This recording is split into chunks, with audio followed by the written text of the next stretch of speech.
Hey, it's Tuesday, December the 15th, 2020. You're listening to the Giant Bombcast. I am Brad Shoemaker, joined by Jeff Gersman, Ben Pack, Hi. Shan Ochoa, Hi. Me. running this fancy new streaming setup.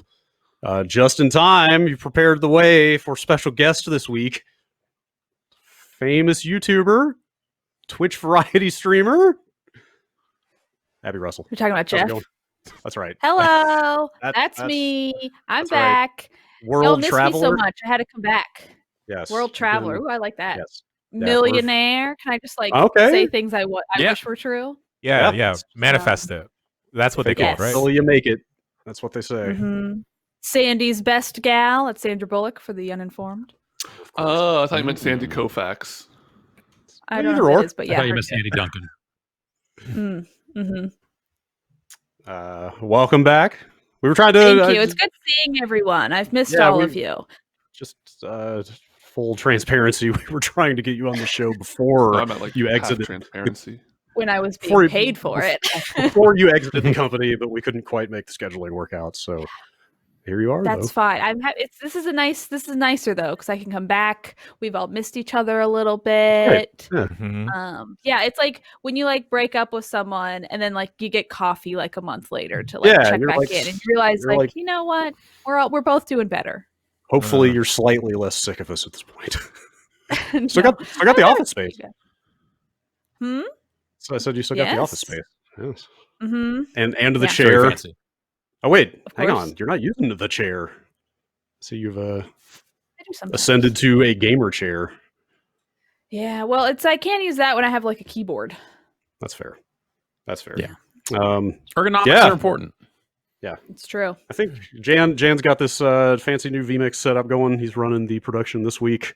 I have a question. Can you just attach a keyboard tray to any desk, you think? Yeah. I can answer that I'm gonna say question by yes. showing you that I've attached God. a little bit of a tray here. You see, I got some nice wood I just screwed into This my is desk. more there. of Zordon's Best way to see what's layer. happening. This is- So you can just really You're not take supposed any to see old this much. plywood and just drill it onto your table, and it works. Is he jacked in? It's Is a he different inside- jacking. It's a different jack then. Is he inside the net? No, Zordon's Zordon's not really. he's in a cyberspace, Online. but Zordon is like the more net. space than Is he- cyberspace. Is he inside Reboot? Like his megabyte No, gonna he's, show up? he's in an offline.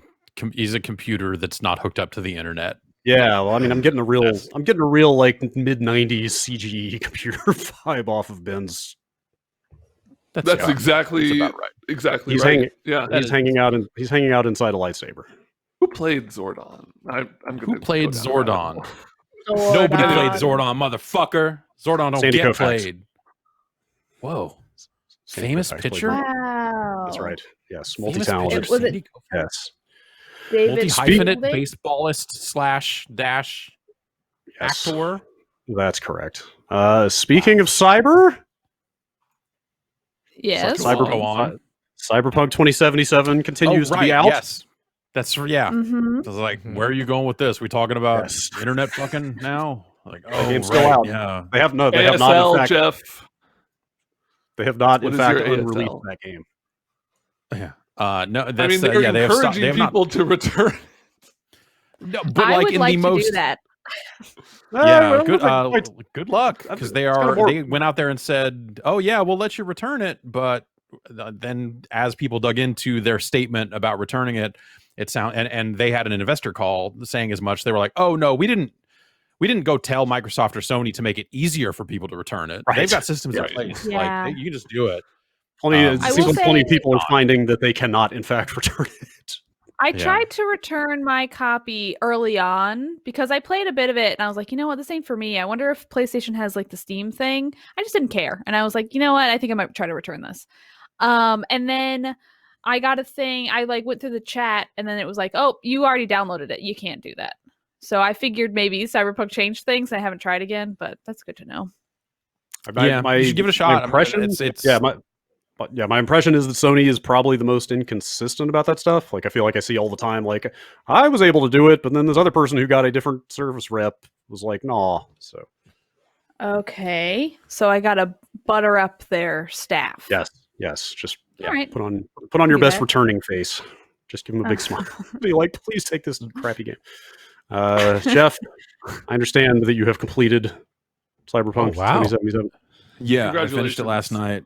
Yeah, How long did you clock in for that? about 45 hours.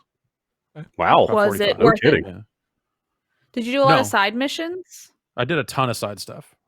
Oh, really? I Did did you a like the side ton stuff? of 'Cause I side feel stuff. like I wanted it to feel more exploratory. I don't know. Maybe I was just too early in because I feel like it's a lot of tutorials up top too, which is like a thing I sometimes have a hard time pushing past.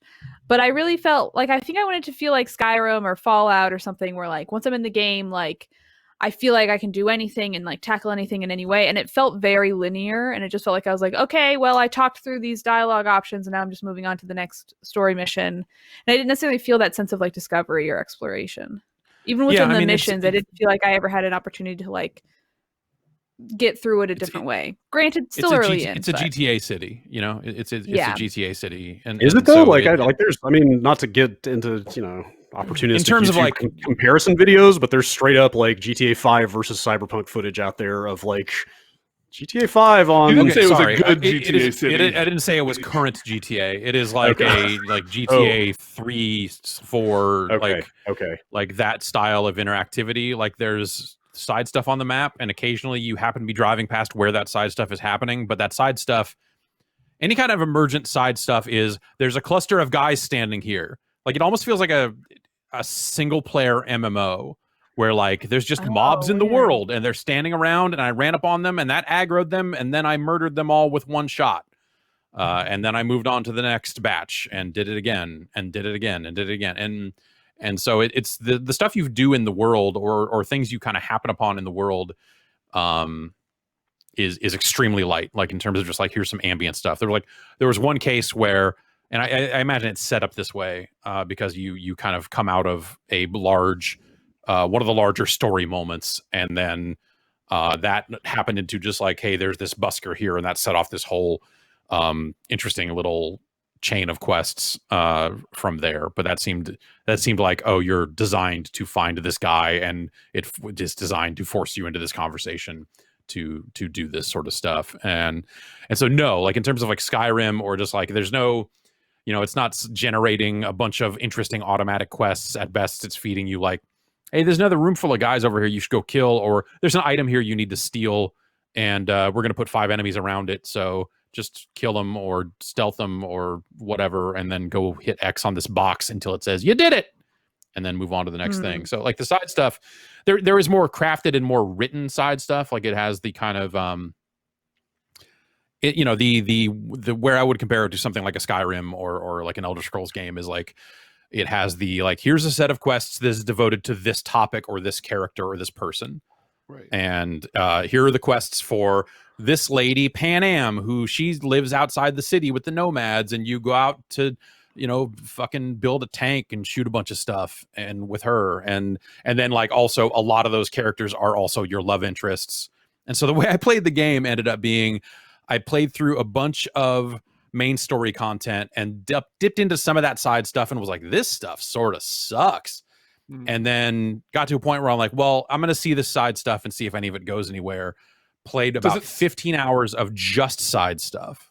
Real quick, when you say it sucks, did it suck because of what you were doing in the game, or did it suck because there was no like good payoff story, emotional? Both. Great. Like, Okay. the stuff the stuff, like the gameplay is the gameplay. Like it doesn't change. Right. Like there's very, and when it does, Well, it's they like could introduce new mechanics and stuff for they don't like that's kind of skill. Yeah, that's kind of the thing is this game throughout. In terms of new mechanics, like the closest I got is like when you eventually get to that tank or you get with Pan Am, who's the lady out in the middle of nowhere. She's got a truck that has a cyber jack on it. And so you jack into the truck to control the turret. And so it's a turret shooting sequence. Oh, that's the variety. That's maybe the coolest setup for a lame video game thing I could imagine. Like jacking into a Cybertruck. All right, to do an on rails turret sequence. Oh, yeah, okay. But like in terms of just like gameplay and what you're doing, I don't mean to say like obviously there are more there's story stuff happening around the edges, and the quality of the writing and the story stuff is the bit that is kind of up and down. But this is a game that like you get 10 hours in and they're like, hey, do you want to go street racing? We got a shooting challenge over here. And you're like, no, I don't want to fucking do any of that. Like, what the fuck? How would you possibly think that this would be a game you're putting out in 2020 where you're like, oh, what do we put in like race missions? It's like, okay, the driving in this game kind of sucks, so maybe don't. But anyway, so no, in terms of gameplay, it is pretty much exactly in hour 1 and hour 40. It is not that different. The only real difference is that your character is more powerful, and so you are, you maybe have spec'd in a direction that gives you more options, or has made some of the options more effective than others, depending on how you spec. And that eventually made the hacking fun, but like I made the hacking bit fun in the last like 4 hours of the game. And all the stuff prior to that was, well, like it's, I can cast contagion on these guys, but it's not doing enough damage to be super effective. So it's not like good as a stealth thing. So it's activating this room full of guys and then I just shoot them. So whatever, I might as well just shoot them. Like towards the end, I got to a point where like I got powerful enough with that stuff where I was one hit killing enemies with it. And so it became a thing that like, oh, in the stealth sequence, I can sneak up behind somebody, and instead of killing them by breaking their neck, I can cast contagion. And then actually when you get contagion up to, if you spec the right way, the thing, it's so contagious, you throw it out there and it infects one enemy. He takes damage for 7 seconds or whatever it is. Then it spreads to 2 more enemies. And, you can basically upgrade your hacking to make that stuff spread wider than that, so it makes it more effective. And so there was a case where I'm just like, near the end of the game, I would just walk up to people and go like, and hit contagion on one guy, and the entire room would just die. Right. And you're like, all right, that's the cool ass hacker I want to feel like. Is I just fuck this shit up, and that's pretty fun. But it took me 40 hours of playing before I really felt like any of the cyber spell casting stuff was like good enough to be effective. And so I think some of the game, a lot of games like this do it like this, where if you try to be that jack of all trades, you end up with the most boring possible character, where you don't get into the advanced skills or stats for anything. And so all you can really do is a little bit of everything. And that's not that engaging. But at the same time, the later things on most of those perk trees is just like, well, yeah, what if you did 2.5% more damage with crafted weapons? And you're like, okay, that's not that much damage. But if you spec in that direction far enough, you get to a point where you're like, well, okay, I crafted this pistol and it one-shots just about every enemy in the game if I get him in the head. And it's basically a game about like breaking the game, and you pick your Very paths cyber. and go like, okay, yeah, right, where you're like, okay, I've become powerful enough near the end of the game, in these specific conditions to basically feel like there's zero challenge in the combat in the game. So like I got to the last sequence of the game where you're like fighting like a pivotal character. And it was just like I just shot him. I just shot him like 5 times. Did you shoot him? Did you shoot him with the iconic pistol by any chance? There are many iconic weapons, and the iconic weapons can be upgraded in rarity, so you can eventually get them up to legendary tier if you craft far enough. If you spec enough in the crafting tree, you are allowed to then do that. In this case, yes, I did. I used Johnny Silverhand's pistol, which has a thing on it where if you...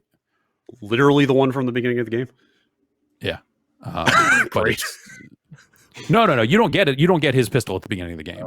You play a sequence where you are, like a flashback sequence where you are using that pistol as Johnny Silverhand, like from 50 years ago or whatever. But you eventually get to a point where you're like, hey, now I've got this fucking gun, and when you hit melee with it, fire shoots out of it. And you're like, that's fun. Sick. Like in a game that is like very generic weapons in a lot of cases. Like that was enough for me to go like, yay, I'm going to use this for the rest of the game because it does a different thing. That's neat. Yeah, so I don't know. Like, I think for me, the path with this game has been, it started out really buggy in like fun ways where you're like, oh, I shot this guy and his gun stayed in the air, or I shot this guy and his ragdoll freaked out and there's graphical glitches and all this and that. But like post-release, they're on like version like 1.04 or something now. And most of my bugs changed into things that were like having real impact on the gameplay, to where there were multiple cases where like, so I'm thinking about this a lot lately. Trust is an issue with this game. Like, because it is so buggy, like these types of games in general, like games where you are making decisions and you expect those decisions to be respected and made good on later or referenced later in some meaningful way. Like world that is you putting trust. Yeah. You are putting trust into this game with every decision you make. And between the bugs and just the problems of this game, it breaks that trust so many different times and in so many different ways that it is just so disappointing. In the middle of this game, I was actually getting kind of into it. I was like, you know what? Johnny Silverhand is a fantastic character. I want to see what they do with this. I really want to see where the Keanu Reeves stuff goes. I want to see how it pays off. And is Johnny Silverhand a fantastic character because of Keanu Reeves' like performance, or in spite of his performance? It's both. Okay. There are lines of dialogue that I think are really poorly recorded. Dude, we could talk for 2 hours about this. So going through the credits last night, remember last week I talked about how like a lot of the dialogue in this game feels like it was not written in English. Sure. Yeah. Like the sentence structure and stuff like that doesn't have the feel of a game set in California near future, other than 3 people say hella, or at least maybe more if you do more of the side quests, but I did hear hella 3 times. And it just feels off in that same way that Kane and Lynch 1 felt off. It felt like it was just not written in a way that sounded like real English. I'm not even talking about the slang. Like it's full of like fake cyber slang. That stuff's totally fine. It is literally sentence structure and dialogue. And like, there's a lot of cases where they just deliberately don't say any pronoun at all. And it just says like, don't need to. It's stuff that would work better if the dialogue was fit together tighter. Not going to do it. Don't need to. Like if that there's a timing to that type of exchange works, but it gets spread out in such a way that it just sounds terrible. It works in a fantasy game like Witcher. I don't know if it's a specific issue or not, but in a fantasy setting, I think you can get away with it felt like old timey in a weird way, where it doesn't work here at all. And you go through the credits, and sure enough, it's got like 3 people listed as English localization. So to me, that says they did not write the game in English, and they're not based in an English speaking territory. It makes sense. Like it's not. It is what it is. But like that game got localized into English at some point, and then I think a lot of that work sucks. And I think a lot of it detracts from the game. And so that's where the Keanu Reeves stuff I think gets rotten. I think more of that is the fault of the writing than of the voice work and the overall story that I think has moments that are like actually quite good. But individual beats of dialogue and stuff like that, I think they really fucked that up. There was a part really early in on that was like, it wasn't as much of the like, this is just weirdly worded, but it was like, so like they're living in this huge metropolitan city, right? And there's like this one character, Jackie, and he's like eating like noodles at like a food stand. Then you go up to him and you're like, noodles? And he's like, yeah. And she's like, that seems a little exotic for you. And it's like, it's noodles. Like it was so weird to me that like people who live in like a major city would be like, oh my God, this is a wild to see somebody eating top ramen, and I'm like, oh my gosh, wow. Noodles, the things made by most cultures on the planet in one form. Yeah, very exotic, especially in a future where a lot of those different cultures have collided in this city. Right. Like it is this huge multicultural city. Like, Yeah. Even that is now, exciting. like if you're in any metropolitan, I don't think eating anything that's not like quote unquote American food or like what you would consider American food is really that exotic anymore. Like I think it's pretty normal. Yeah. I Well, don't know. I maybe found that they're so used to bizarre. Maybe they ran out of noodles in the future. maybe they're used to eating fake It was fake synthetic meat and beef. all the other. Yeah, who's to say what those noodles are made out of? You don't know. Yeah. It's more But like we a don't know. dog. That's the point. Like, if they were to tell us it was a weird cyber noodle, then it's a little cool world And building. the But implication instead, was more that it was like, whoa, you're eating Asian food? Whoa. I don't know. I Well, just for thought it was Jackie, weird. that's weird. Yeah, it's. But I yeah, feel like there were a couple there's- moments like that where I was just like, what? Jeff, like the thing you brought up about trusting the game is the thing I wanted to come here to talk about, though, because like if you look at like the messaging they put out about the old console version on Twitter, where they were like, we want to apologize to you. We obviously did not test and develop this game for those old platforms enough. Like that's where they were saying like, hey, go get a refund if you can. And that investor call that they did, I don't know if I read through the transcript Yeah. of that thing. I don't know if you looked at that, but it's like there's parts in there where like one of the investors asks them at one point, like effectively, like, how did this pass certification on consoles? And Yeah. like, and there are references that they make to like the NPC behavior and the AI problems and saying that that's like a major problem that they need to fix, Yeah. which raises the question of like, how were the NPCs supposed to act? Like, did that not make it into the shipping game? Because like you see all this stuff out there about people saying like, hey, the cars don't path in this game. They just like drive in a straight line and stop if something gets in the way. You know, it's like Yep. like rudimentary parts of the game sound like they just didn't make it in for release. Yeah, well, there's a lot of stuff, and I think that's why I say it feels very old in a lot of ways, is because it feels like a game where like modern open world games have solved this one way or the other. You know, they've made different choices about how they handle that, whereas this just doesn't. And so yeah, you end up in a situation where like if you stop your car and get out and like go do something and then run back to your car, there's a line of 10 cars behind it, and you're like, this is just stupid. Right. Or AI that just like gets stuck on a corner and just stands there and lets you shoot them because it's a half height box. But like the trust thing for me is there's a series of side missions where you are doing street fights, you're fist fighting, and there's one guy you meet there who is he's a little short on cash or whatever, and so he puts his car up. And you put up $4,000, I think. So it's like $4,000 versus his car. And after you beat him, you have the choice to basically say, like, I don't care how hard up you are, like, give me your car, like, give me the car and the money, and I'm fucking leaving. Or you can be like, oh, just give me the car, keep the money. You know, like basically it gives you every option up to and including, hey, you know what? Keep the money and the car. You got more important stuff to worry about. Like, good luck. And that's what I did. I was like, hey man, good luck. It's $4,000. That's like 2 side missions. I don't fucking need it. And I don't need a fucking car because the cars, I rode motorcycles most of the game. Because they're just more, they got around better and you didn't have to deal with the bad fucking AI with cars because you could just weave in between them to Easier to avoid pick all that up shit. Booty on a motorcycle too. Exactly. Physical chicks. And Or with my dudes. T-shirt that on the back of it says, if you can read this, Keanu Reeves fell off. And so like 20 hours later, I get a text message from that guy, and it's him asking me, hey, how do you like my car? How you treating it? What? You know? Oh boy. And Man. it had completely forgotten. It had Wow. completely ditched the whole notion that I didn't take his car. Dude. That's so funny. I was Yeah. like, so dude, busted.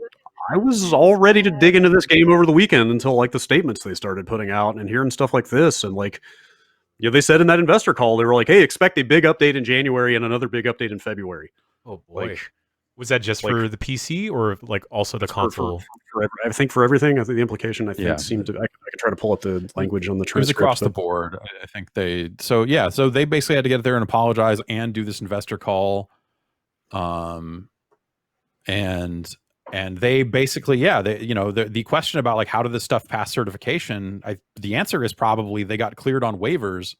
Absolutely. Like they got that they stuff. all but say that. And Yeah. it's not even the investors, literally somebody from CD Projekt saying that. I mean, let me see if I can find it. Yeah. but, So like, at that point, I've that got is the- Microsoft and Sony. I've got the making quote here. Big mistakes. Presumably, Microsoft and Sony always get games that still have bugs and decide they're going to be okay, partly on the basis of discussions with you that there will be fixes. Or actually, sorry, that's the investor question. Sorry,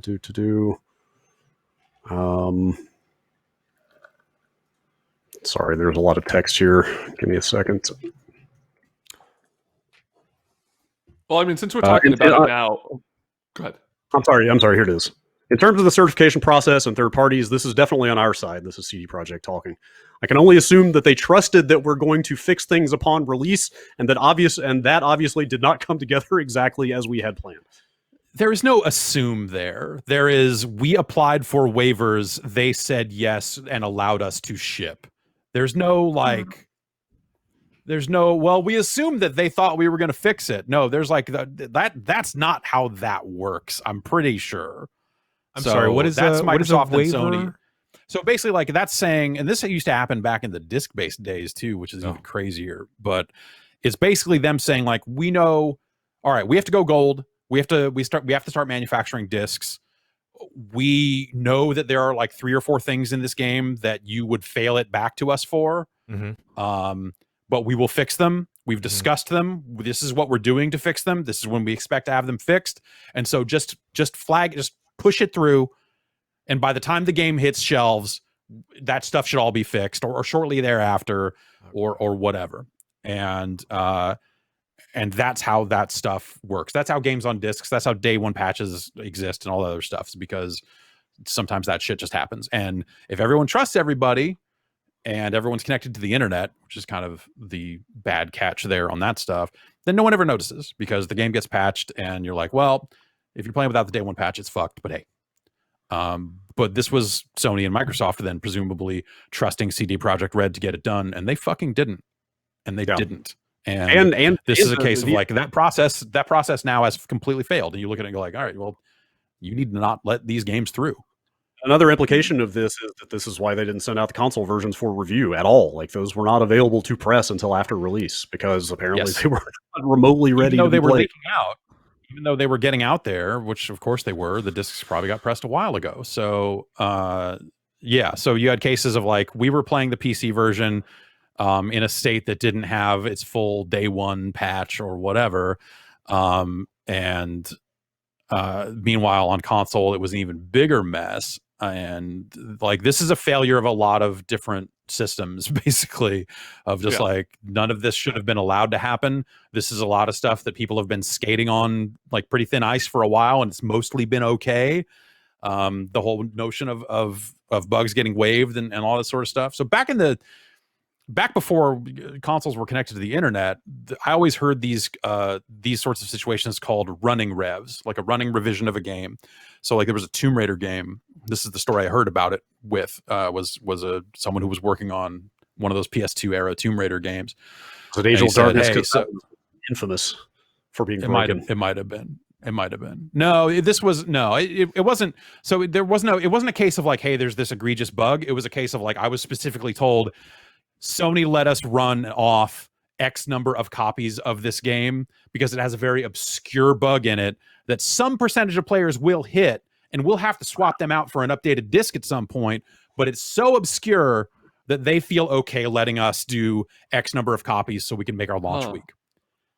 And then they're like immediately working on a revision and burning new discs and inserting new discs that are like version 101 or whatever as soon as they can. And most of the copies that make it out on the shelves are the updated version. But like for pre-orders, so that was stuff, always they cover. Yeah, exactly. That. So for people, yes, exactly. The people who want it the most to have that chance of hitting but, that bug. But ideally, the bug is so obscure. Like the whole point was like, this is something that is usually only used for very obscure bugs that's just most players are never going to experience. A fraction of that was always the idea. People. Yeah, exactly. And so it was a situation where you look at it and go like, that sucks, but I mean, like this, as long as when those players complain, you are swapping them up for an updated version of the game. I can only get so angry about it. But like that's my understanding is that's how that stuff worked back then. Now that we can patch whatever, all bets are off apparently. Until now, like you have to hope that this changes things. You have to hope that this causes a this shakes people's trust in day one games and all this other stuff, and shakes people's trust in CD Projekt Red for getting this stuff done. Because now it's like, not only is it like, oh, well, it was bad before the day one patch, like, motherfucker, it's bad after. And honestly, if that game had no technical issues, it still has all its writing problems. It still is like a very shallow experience. It still has like a real it's just lacking in a lot of ways beyond the technical aspects of the game. It's just not a great game. Like, it's okay. Like, there are moments of it where I was like, oh, I'm really liking this. I'm really enjoying this particular story bit. And then I got to the end of the game, and, you know, like a lot of these games, it ends in you making one final choice that then is going to sway which version of an ending you're going to see, right? That's not spoiler territory. Like, of course it's fucking that. And the choice basically, you know, it for me, and there are different versions of these final missions that I have not done. So I assume there's even more variety than what I've seen. But what I did, I got down to a point where it's like, I'm either doing this or I'm doing this. And there's a bunch of dialogue leading up to it where in the cutscene, my character showed up without her hair, which is how she showed up in every mirror in the game. And every time I panned a car camera or third person, it's stressful being a car, cyber hacker, Jeff. Yeah. So it was like, here's a character that doesn't look like my character now in this like supposedly very touching sequence. The name on the captions seemed to change in a way that was wrong, or they were trying to convey something that would totally went over my head, but it just seemed like they were attributing, like, there were two characters in the conversation and they both characters had the same name in the thing, which is like, either of which were their actual names. No, it was one of their actual names, but it was a situation where you're like, okay, like, with the nature of the story, there's potentially a reason why you would do that, but like a Fight Club that thing. doesn't make any sense at all for what they're doing. And so it's this situation where, like, I had played the game a very specific way, and again, trust kind of comes back into it, where you're like, this doesn't feel authentic to the versions of the characters I played, and the conversations that those characters have had for the past 40 hours, and where they've gotten to in their relationship. This feels completely broken, like you fed me the wrong version of this somehow. And then on top of that, the choice you're making is not the clearest thing in the world because of the way they write it. But then when you walk up to the thing where it's like, here's your 2 points of no return, you're either going to choose this or choose this. You walk up to it and hit X or whatever. And as you get up close to it, it says at the bottom of the screen, choose this to do this. Under both things, it said the same text. Even though they are polar opposites of each other, depending on it basically, like, and that changed based on how the conversation went. If I had the conversation one way, it would say the same thing. It would say the same thing under both, just the thing would change depending on how the conversation went. But they did in fact do different things, because I had to go and finish the fucking game 5 times in a row to make sure, like, what the fuck is going on?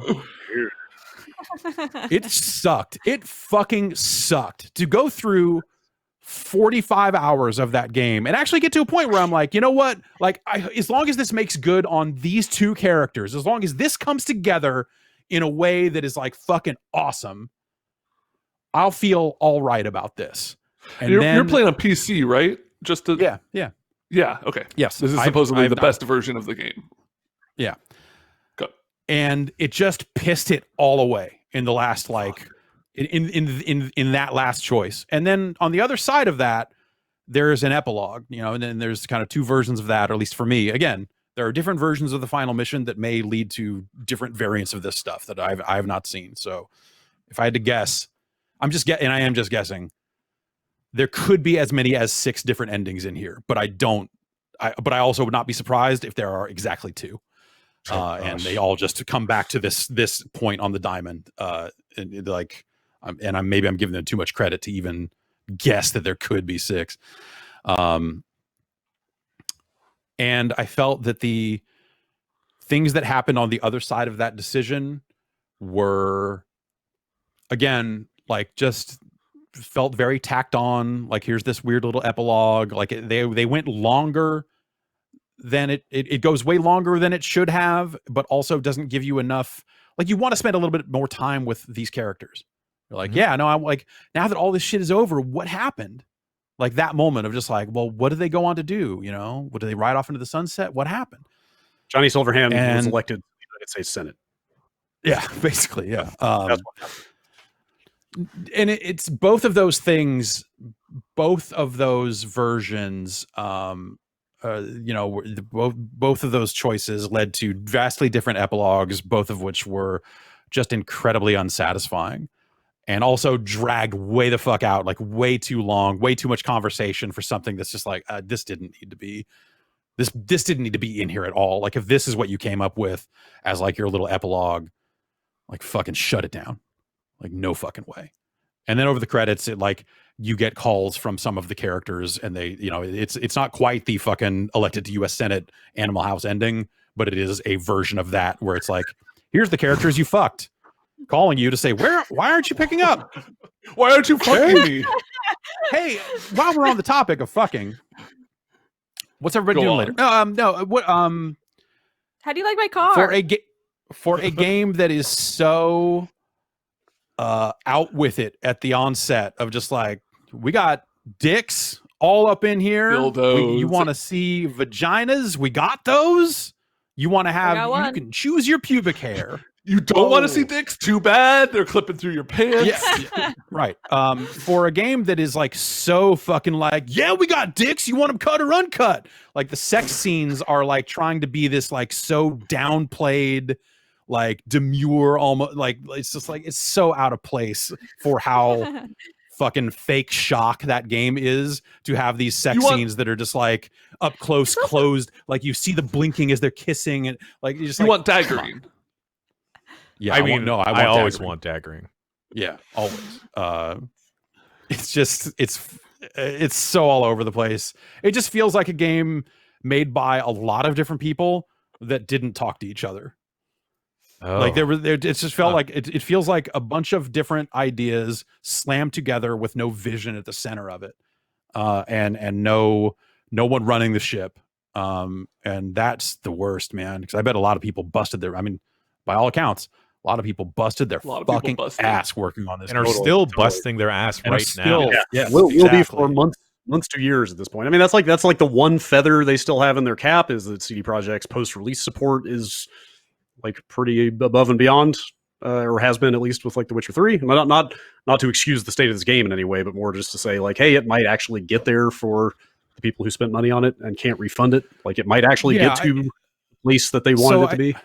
I guess I think where I kind of come out on that is, like I said, they can fix the bugs, but are they going to get Keanu Reeves back in the studio to re-record the awkward dialogue? Probably not. But like they fixed the Witcher 3 movement is like kind of the prime example for me of like, you know, they went and reworked like basic mechanics in The Witcher 3 because people didn't like them. You know, like there is some precedent for them to do the legwork, but. And then one of the Witcher games, didn't they just like rework the entire opening hours of the game? Was that 3 or was that? I want to say 2, the like kind of enhanced edition or whatever of 2 was like kind of a somewhat different game, like somewhat rebuilt. I forget. I don't remember exactly, but yeah. But it's why now though? Like why?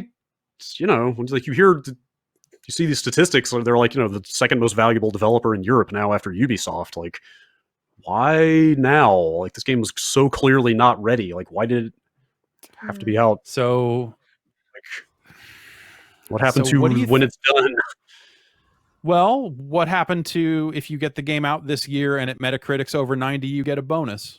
Yeah. Oh. Where does that fall into? Where does that fall? Where does that bit of calculus, if that's the case and that's been reported, that was something that then the developers or the heads of the studio have walked back from and said like, we're going to give you your bonus anyway. We're sorry for working you so hard.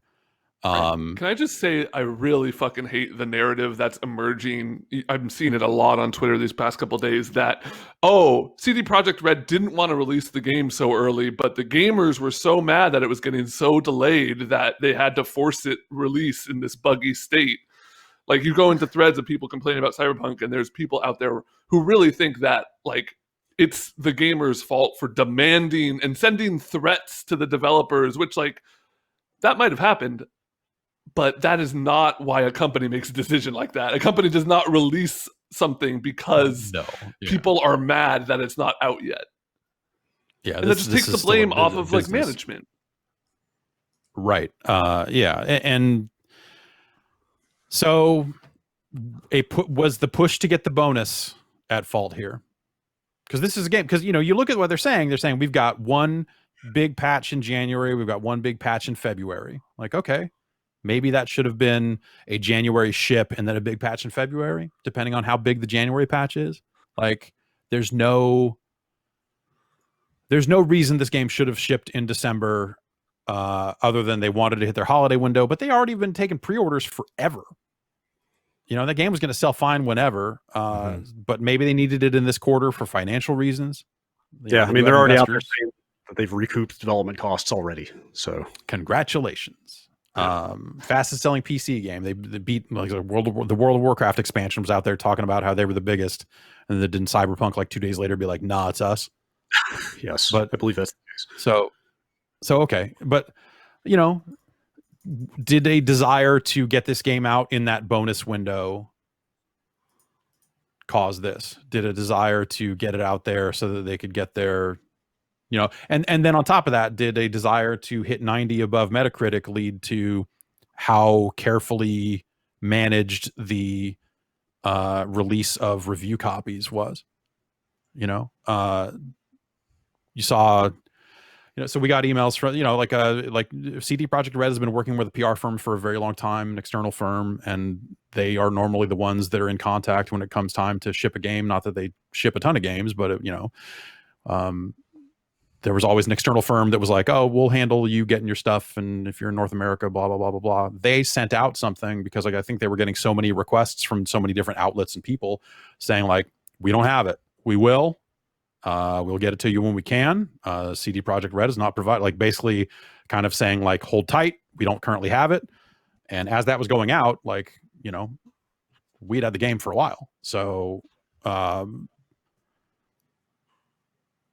do they hold back? I mean, like this is not the first, it's not even always a shady situation when they hold back some versions of a game. I think in this case it is, and they've basically apologized for it. But there are plenty of cases where like a primarily PC game developer says, we've got the PC version of the game. That's not completely, that's not completely out of the ordinary. That's not weird on its own. That's not unheard of. There's another aspect of this that I've seen people harp on a lot, which is that they did not allow people to post footage of the game when reviews went live, which is like also not that weird. Super standard. Like that is just about every release these days gets a text review several days before footage can post. Yeah, big games get embargoes that are ahead of the release date, and then the footage embargo is launch day. That's not Sony has been doing that for ages. Like that's totally normal, standard practice. Yeah, the point being, like, there's bad practice across the board, but but the point is that like this felt maybe a little weird in the pre-release coverage window, but not like enough that you thought something was amiss, right? No, definitely not. I mean, the weird thing was I don't think running a scored review based on the build of the game they provided us was fair to the game, because it did not have it was not the version of the game that everyone would theoretically be playing on launch day. It also had de novo on it, which the GOG version was not going to have that. So, if you believe in performance differences, if a game has de novo on it, they did send something out. Tom's Hardware, I think, posted benchmarks and they had to pull them down. And the reason they did that is because it was not the fucking final version of the game. And in the letter they sent out with codes said, hey, because of all this stuff, don't use this for benchmarks. Like they were pretty upfront and saying like, this ain't it. And so I think, but then again, like the whole industry is built around having these day one reviews, right? Day one impressions, day one benchmarks. It's like, okay, but like if you're purely doing this for the traffic, then that's not, who are you serving? Game Insights. But like, are you serving your audience when you are potentially misleading? Is it worth your credibility for that 2 days of traffic? And I'm not saying anyone's credibility got fucking trashed, but there have been plenty of cases where we've been like, we haven't seen the online in real environments, so we're going to wait. And some sites have come up with like, well, it's our review in progress. We're not going to put a score on it, or we until don't we give get it more a time with it. exactly. Don't give it a number right away. Here's our text impressions. We can talk about the structure. There's things you can talk about like without a day one patch, right? You can talk about like the story and stuff, but like, yes, you're not going to be able to give a finished impression on a game. And the other side of the coin is like every video game now is alive for 45 years. And so it's like, well, is a review, I mean, it's a whole... Well, there's a larger conversation that like, this is not the first time I've had this conversation this week with a variety of people of just like the notion of just like, what the fuck are reviews anyway? Right. Like in this day and age when a patch, a patch that comes out the day after your review hits invalidates half your complaints. Then who does that review serve anymore other than a living record of like, they didn't get away with it, we gave them a 6, or whatever. Like, it doesn't fucking matter if you're purely looking at it as, are we serving an audience, are we helping people, that's what reviews are supposed to do. I think the editors at major gaming sites would agree with you, but I think the owners of those major gaming sites might disagree. Then that's a problem. But at the end of the day, I think, there have been plenty of cases where we've gotten unfinished games in for review. This used to happen on PC all the fucking time, but you would get but it would happen on console more and more. You would get the build of the game, and then it would come with a list, and it would say, hey, so you're playing the version of the game that does not have the day one patch. Here's the list of things that are fixed. It's like not quite patch notes, but it's like, here are the things we're aware of that we're working on fixing in time for launch. And like, okay, that's something. But again, that puts you in the same position that Microsoft and Sony were with the console versions of Cyberpunk, where you have to look at that and go, do I trust them?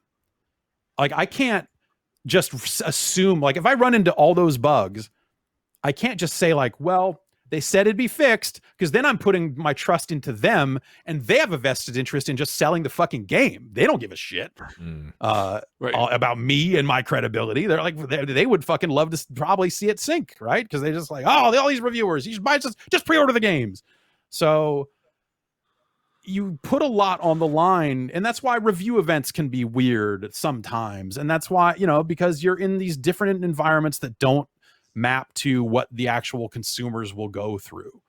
And I think that's a hard one, because you want to have timely reviews. If you don't, then you're not serving your audience from the other side of it. You're like, well, they're looking for it right now and we don't have anything. So, but I think walking that line, and it's a different line for every single game and every single developer and all other stuff, figuring out where that line is and what you're comfortable with ends up being that's this job. Like when it comes down to it, like that is game reviewing, is like you are walking that line of like, everyone is trying to bullshit me. That's not to say they aren't nice, but at the end of the day, I have been lied to a lot over the last 20 years about the quality of a game or the finality of a game. Totally. That is the problem, is that every single one of those games comes with its own unique set of kind of known unknowns. It's like, okay, this, and this might change. They might not be upfront with us about something. Maybe we're going to get that Xbox version before launch. Maybe you know what I mean? It's like there is no one size fits all approach to this, because every single situation has got some amount of misinformation or something along with it. It would also be very helpful if the gaming audience at large approached reviews not as, this is a canonical piece of writing that is going to factually describe if a video game is good or bad. A review is a personal thing. I mean, a review is like drawing upon your knowledge and your expectations for games and translating that experience you had into something that people may or may not relate to. It's not like definitively I am trying to prove, like Callie tweeted about this the other day. It's like who reviewed it for GameSpot, like, people are coming around on her review. She got a lot of flack on it early on, and then people are like, oh man, this is actually fucked. You were right. It's the like, fastest it's not version of this cycle. Right.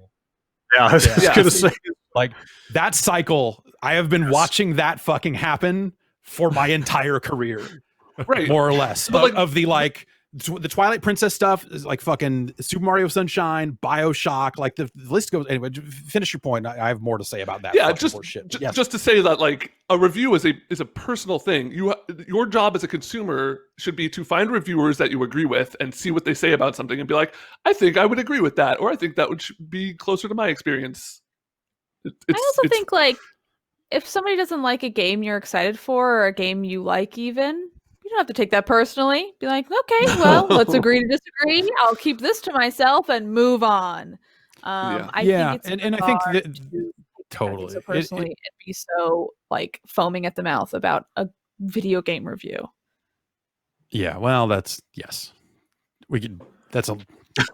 That's another conversation. But like at the end of the day, reviews.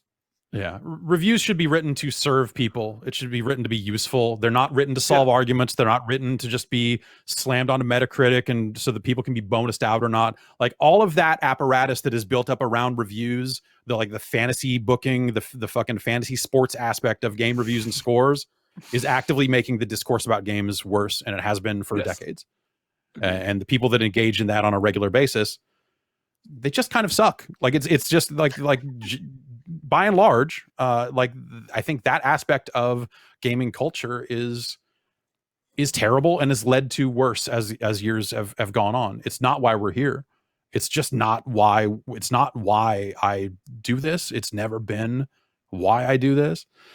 But that cycle, like the Cyberpunk version of the cycle, is so fucking hyper fast compared to, like, it took some time before I started getting the messages from people. It took like maybe 6 months or something like that before I started getting messages from people saying like, or you started seeing it online here and there, people going like, man, maybe he was a little generous about Super Mario Sunshine.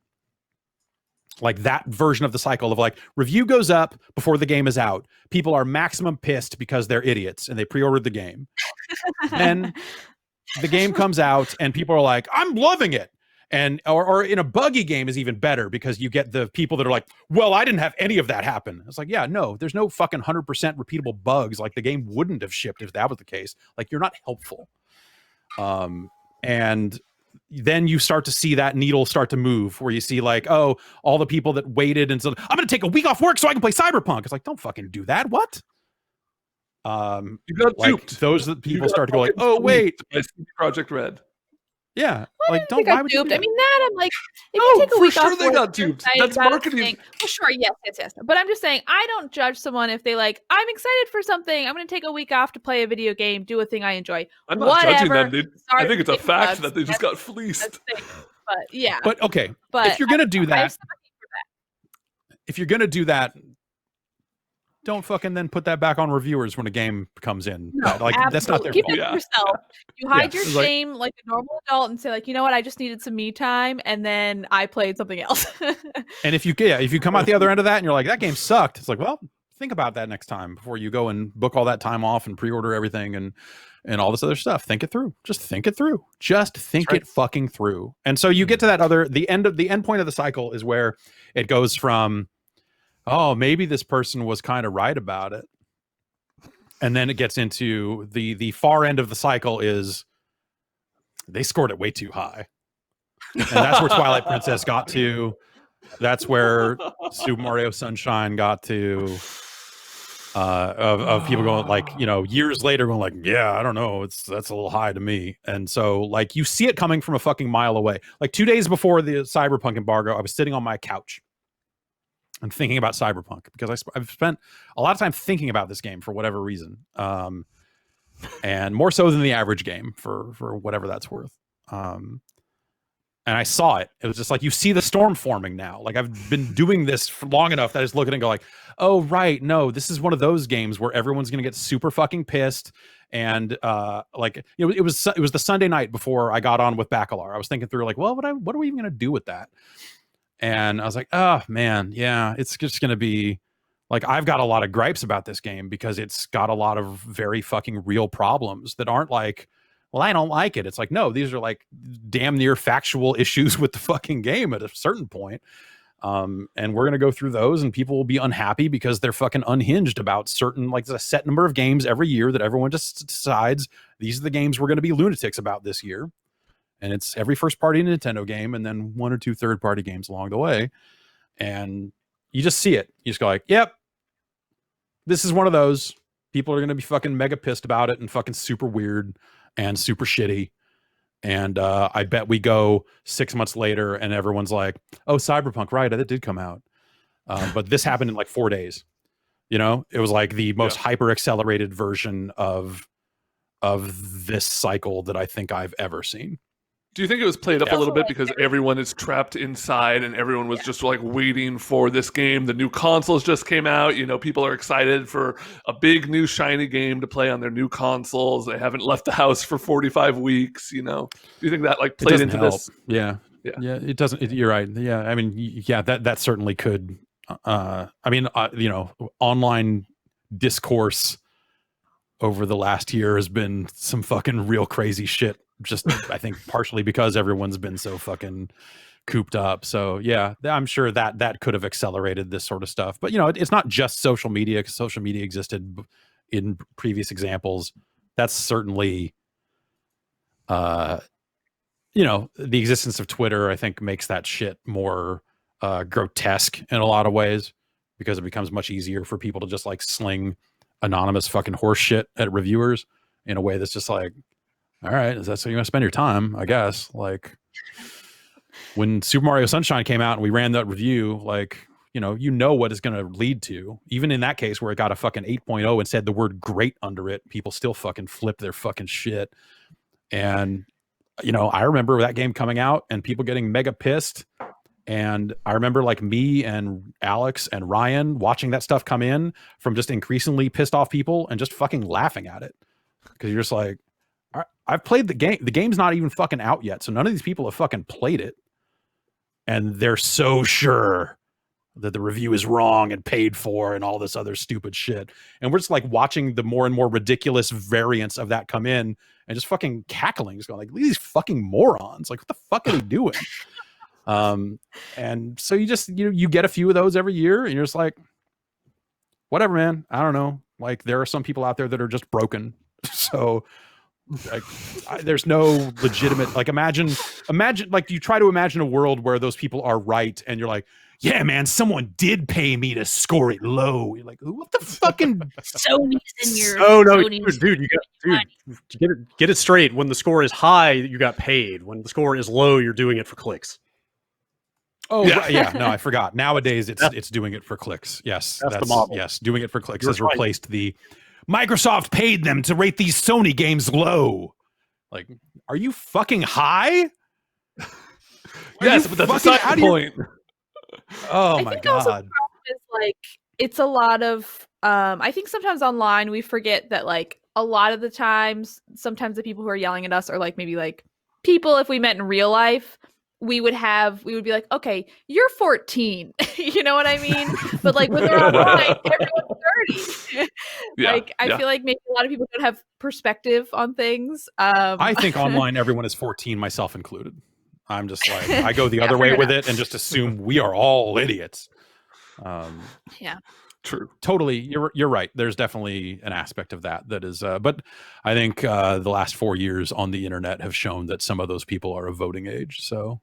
Absolutely. Yes. No, absolutely. I think there's also a group of people who I think maybe kindly put just like need to get a fucking life. You know what I mean? Like, I think also for whatever reason, sometimes people think like getting behind like a video game or something is like real like activism. Like, I think they think they're doing good by being like, I'm getting out the corruptness in the industry, when it's like, you have no idea what's going on. And like, no, like, it's a video game. It's a video game.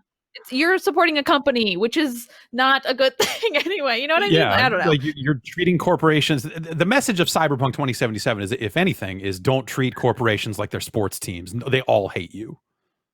And, yes, they see you as except CD Projekt Red.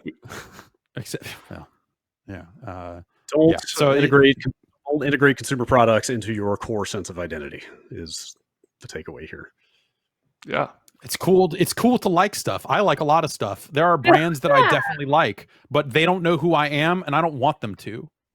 It's also cool to Yes, be and able I to think not also- like something by something you do like. Like it's fine to Yep. for me to see episode 9 of Star Wars and be like, I hated that, but I still like the concept of Star Wars, and I'm not gonna like let my love of Star Wars just make me turn a flip in my switch in my head and start screaming about how it was actually good. Like if you're a fan of something, you in a genre or a company or whatever, you need to be ready for them to misstep, and you need to like figure out how you're going to deal with that.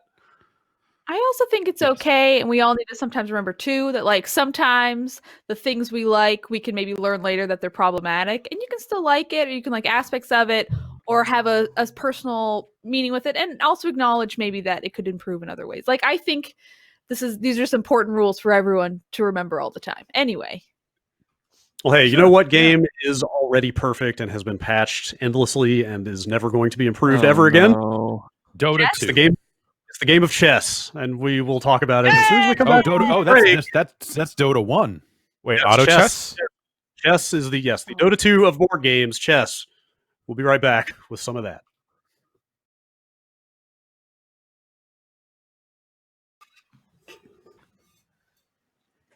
Abby, what's a better game, chess or Demon's Souls? Chess. But Demon's Okay. Souls is pretty fun. You're into Demon's. I didn't know you were a Souls person.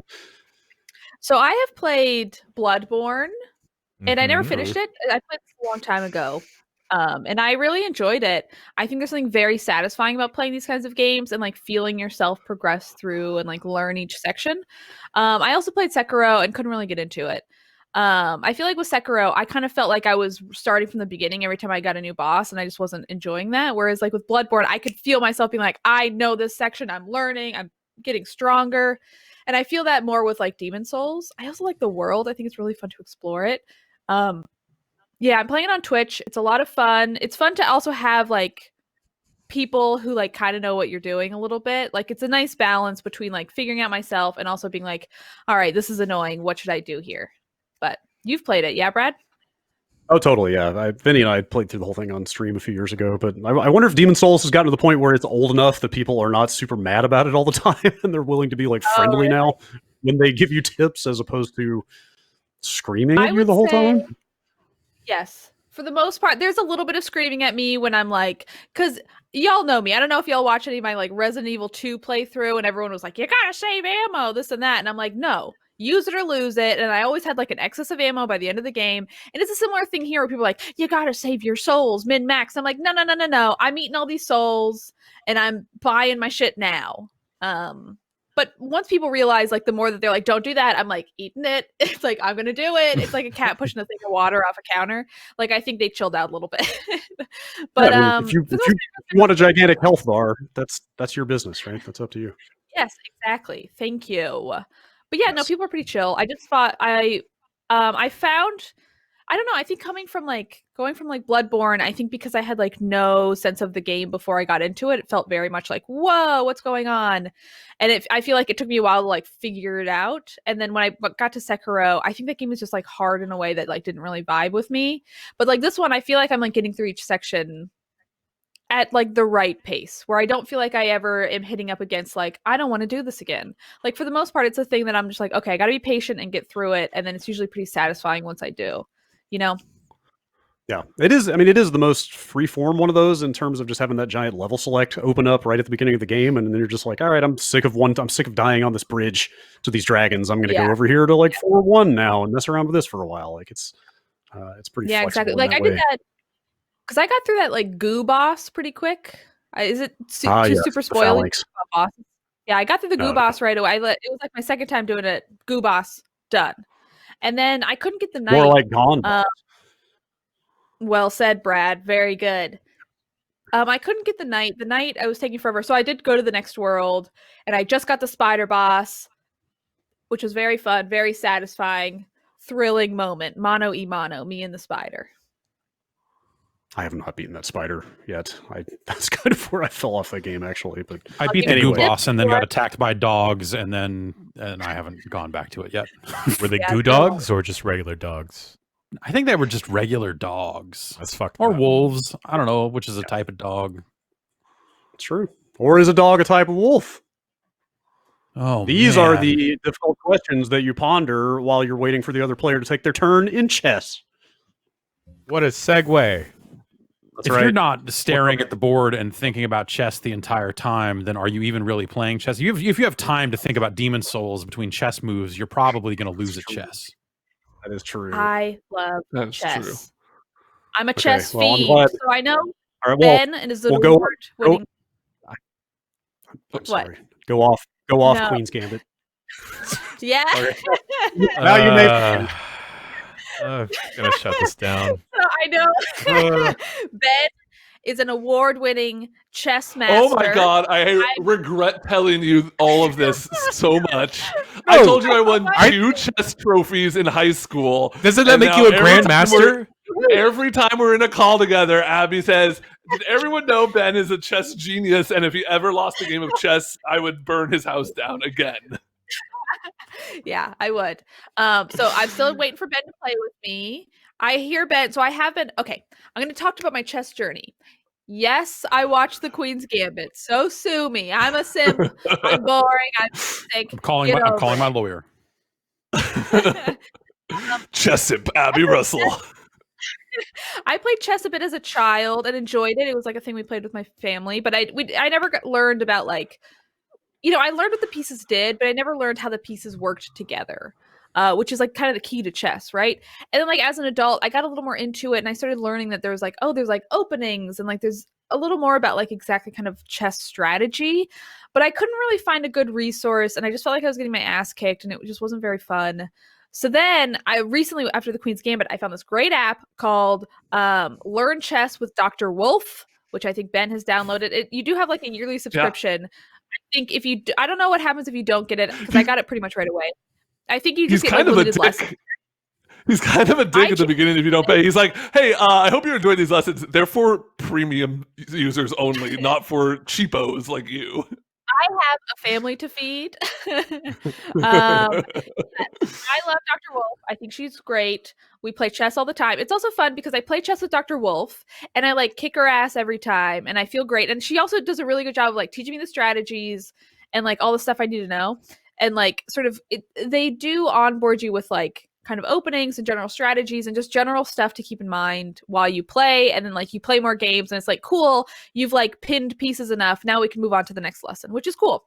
So I find that's really good and really good for my ego, because then I go to chess.com and get my ass absolutely beat, and I do not win ever. And it's just really nice to kind of get my ego back in check in a different way. And when I win there, it's like, oh my God, I am like walking on air. I have been playing primarily with Blessing Adeoye Jr. from Kind of Funny Games. Hate that guy. So nice. What a good person. Yes. He is a real sweetie. I've only really played chess with him. He kicks my ass every time. I believe we've played like probably like 20 games together. I've won 2. And like, so a couple games ago, I had a loss to him that I can only describe as demoralizing. I thought I was going to win. I felt so good. I had it all set up, and then he did like 2 moves and then just like totally wiped me, and it was done. And then I like was so sad, and I didn't rematch him right away. And then a couple hours later I did, and I was like so locked in of like, I cannot let that happen again, that I like totally kicked his ass. It was like a great win. It was like I emailed the win to myself afterwards because I was like, I gotta save this forever. Anyway, we're in another game now that he'll probably win. But I am having a very good time, and I'm loving chess, and I can't wait to play with chess master Ben Pack. What's your favorite piece? Well, I love the rook. I think it's a powerful one. The 2 rooks together can't be beat. Such a dumb question. I just feel like that's like asking somebody what their favorite Tetris piece is. It's like, I like the horsey. It goes like one you need at the moment is your favorite. Yes. Anyway. Yeah. But Ben, what's your ELO ranking? What's your world? My ELO is like whatever the amount you get. So like, I think it's like 15 over what your starting amount is, because the one chess tournament I went to that was ELO rated, I won 3 games and lost 2. So I think I have a positive rating. I don't know if it like stays, because they also break it out into like, age bronze groups. 3. No, I mean I think that'd be a gold, because it goes like bronze, silver, gold, diamond, platinum, hyper diamond, hyper bronze. Yeah, but I think they do gate it out by like age groups, and I was under 18 at the time, so I don't think I have an adult ELO rating. I haven't played chess really since high school, and I'm so nervous to start playing it again. And if Abby's better than me, I'm gonna cry. The horse goes like an L. I can almost guarantee you I won't. Very good, Jeff. You should play with me. Goes like a L, and then My favorite, the rooks. I also agree. The castles look cool because they look stout. They look tough. Yeah. They're like flat on top, so you could kind of flip them upside down, which is fun. You can stack. My favorite. You can stand a GI Joe on top of 2 castles. Yes.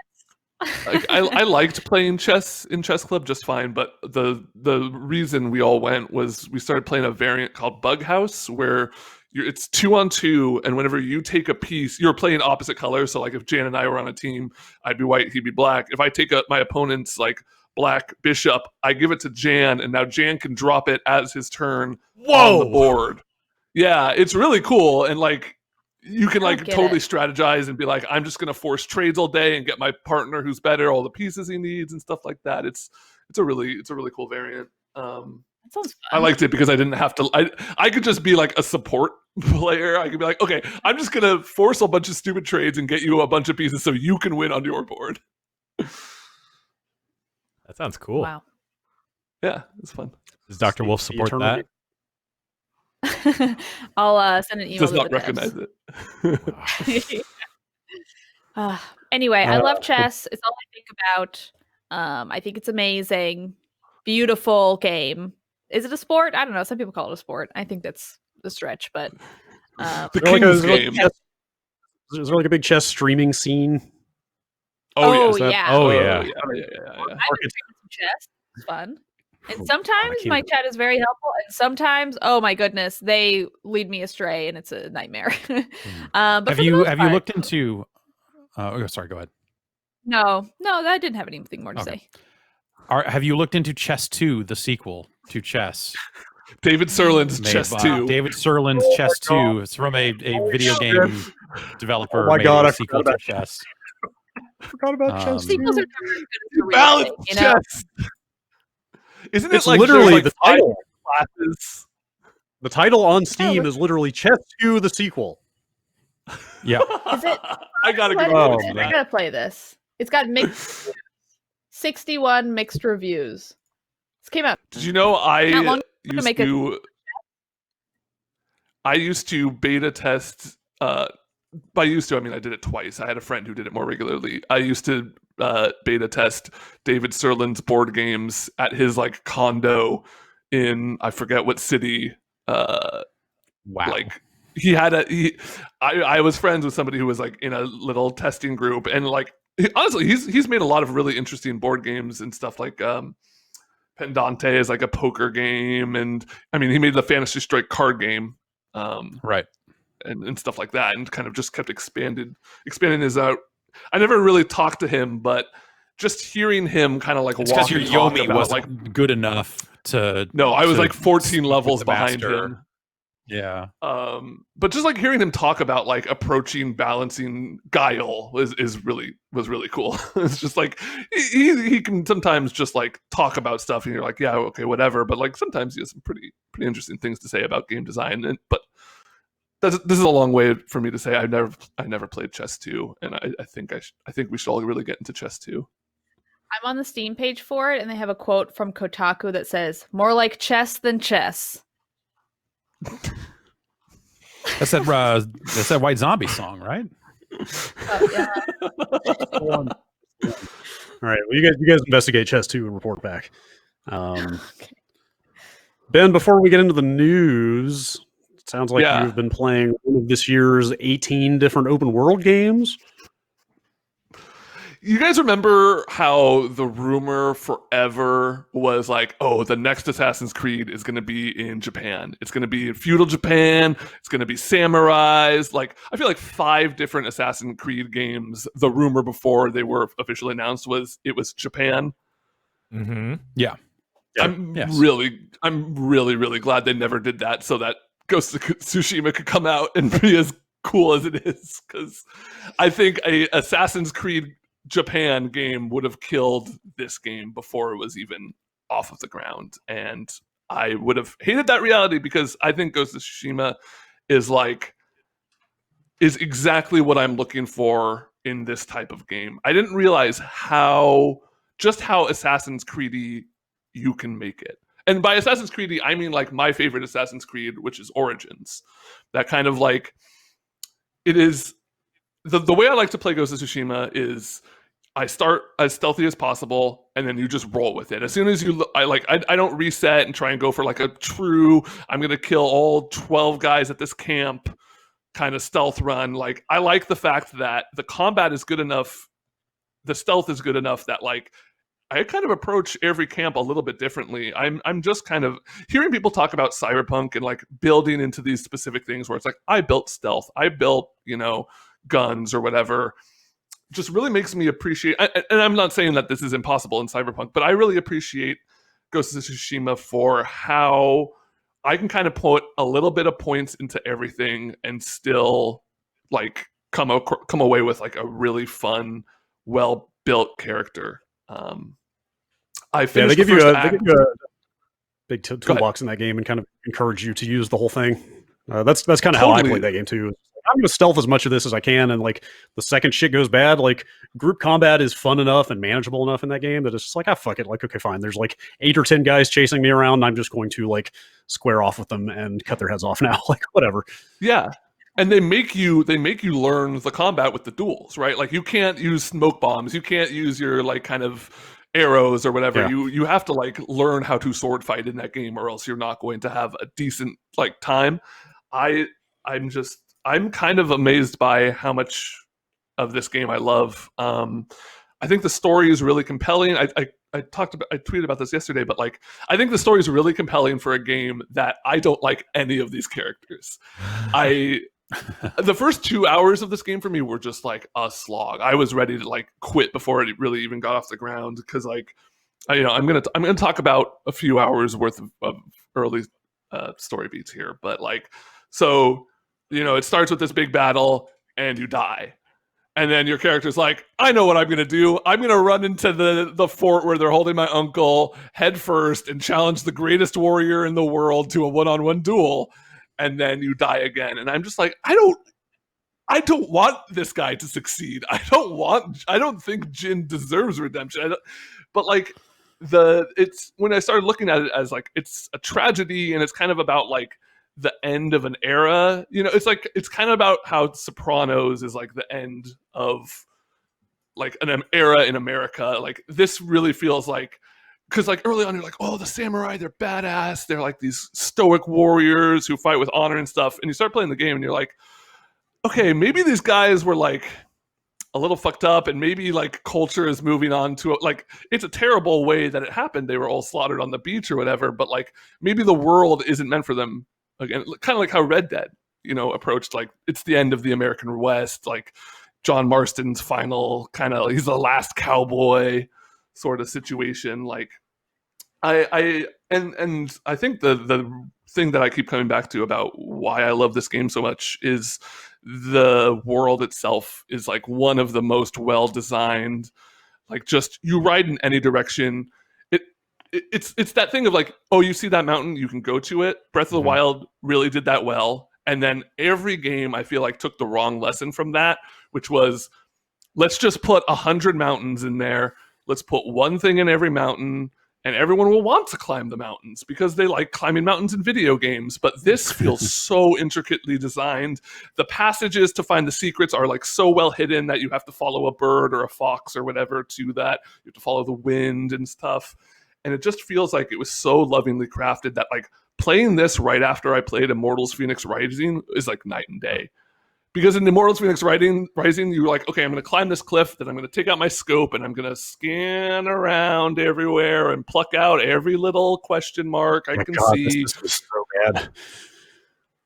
But in this game, it's just like, wow, that's a beautiful cliff. I'm going to go climb that cliff. I don't even care if there's something up there. I'm just going to take like a picture because it's fucking beautiful. It's one of the nicest looking games that I've ever played on my base PS4. Yeah, it's incredible. It's like every 2 minutes of that game is just like a postcard, like all the setting and like the color palette and all that stuff. Like it's an incredible looking game, but they do a really good job with like the diegetic kind of cues for where stuff is. It's like every camp that you have not yet cleared is like on fucking fire all the time. So basically, Right. pan around and there's like columns of smoke in the distance, with which it's like is both a cue to say like, hey, there's a camp over here you haven't done, and also just makes it feel like, hey, your entire island got invaded and taken over by Mongols and everybody got slaughtered. Like it makes it feel very like lived in and dangerous, and also sort of cues you to stuff at the same time. Like that stuff is really well designed.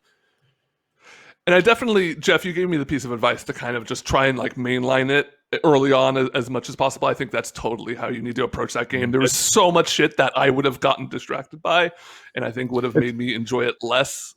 It's actually, for me, it was less getting distracted by stuff and more if you do too much of the side stuff, you get so powerful in that game. Like I never even finished the first of 3 islands, and like I was playing on hard, and I still felt like at a certain point I was just like cakewalking through every fight because I had so much stuff built up that like kind of I either wish I had restrained myself more and done less of the side stuff, or they had just put less of it in there and made it a little more focused. I don't know.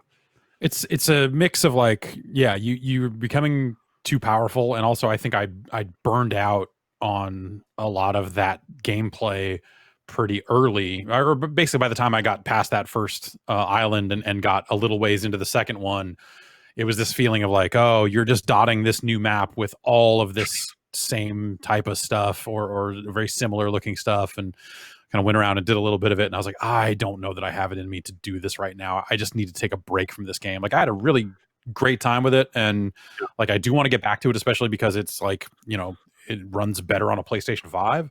So like it's a great reason to go back to it. I'm glad in a way that I didn't finish it, but yeah, I got into it a little too deep early on, and yeah, I could definitely see that happening. Like I'm also playing on hard, and I'm kind of like sometimes I clear a camp on my first try, and one time, like last night, I took on a huge camp. I killed like 40 dudes without getting hit. It was incredible. Like I was just like so tense by the end.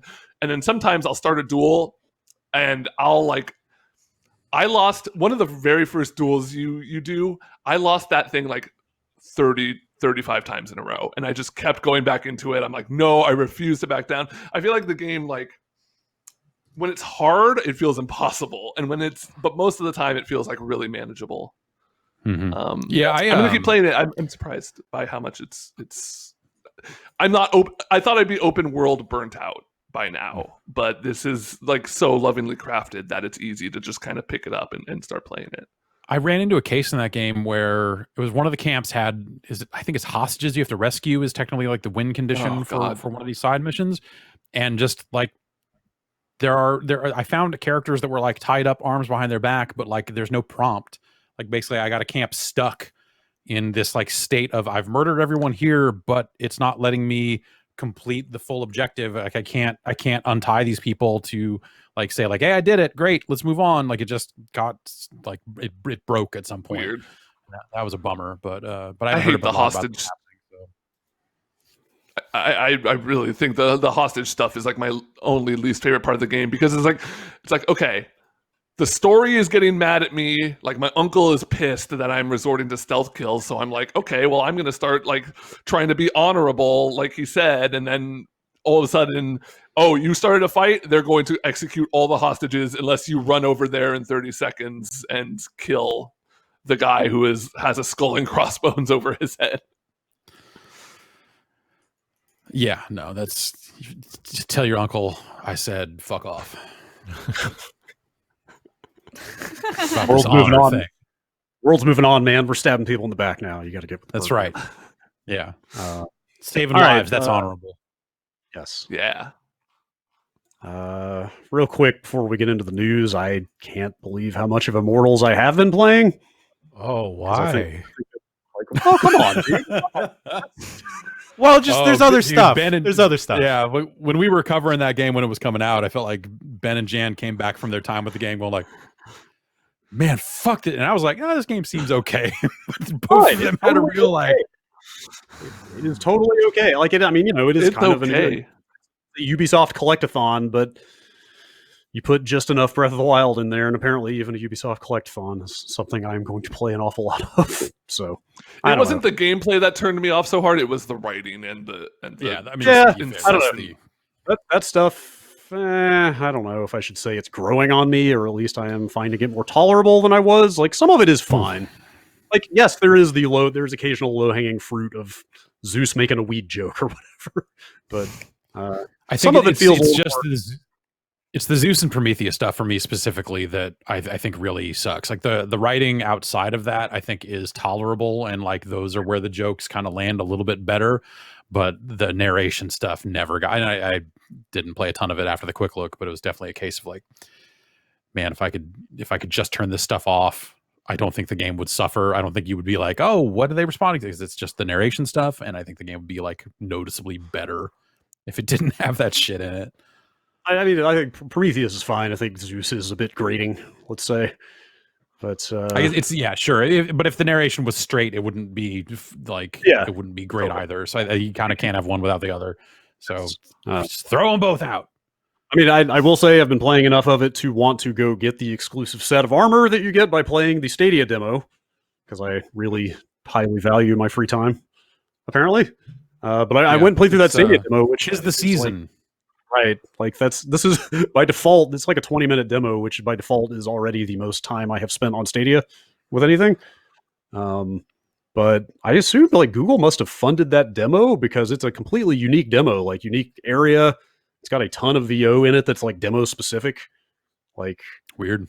I think it's only on Stadia, and I assume that has to have been like them coming to Ubisoft saying like, hey, make us a demo or something. But it would make sense. I mean, they need test cases for like, here's a thing that Stadia can help with. And like, if think about it this way, if they're not going to be able to sell Stadia to consumers, maybe they could get publishers to use it for demos and betas and stuff like that in secured environments. Right. And that's another way they could potentially make money on it or do something with it.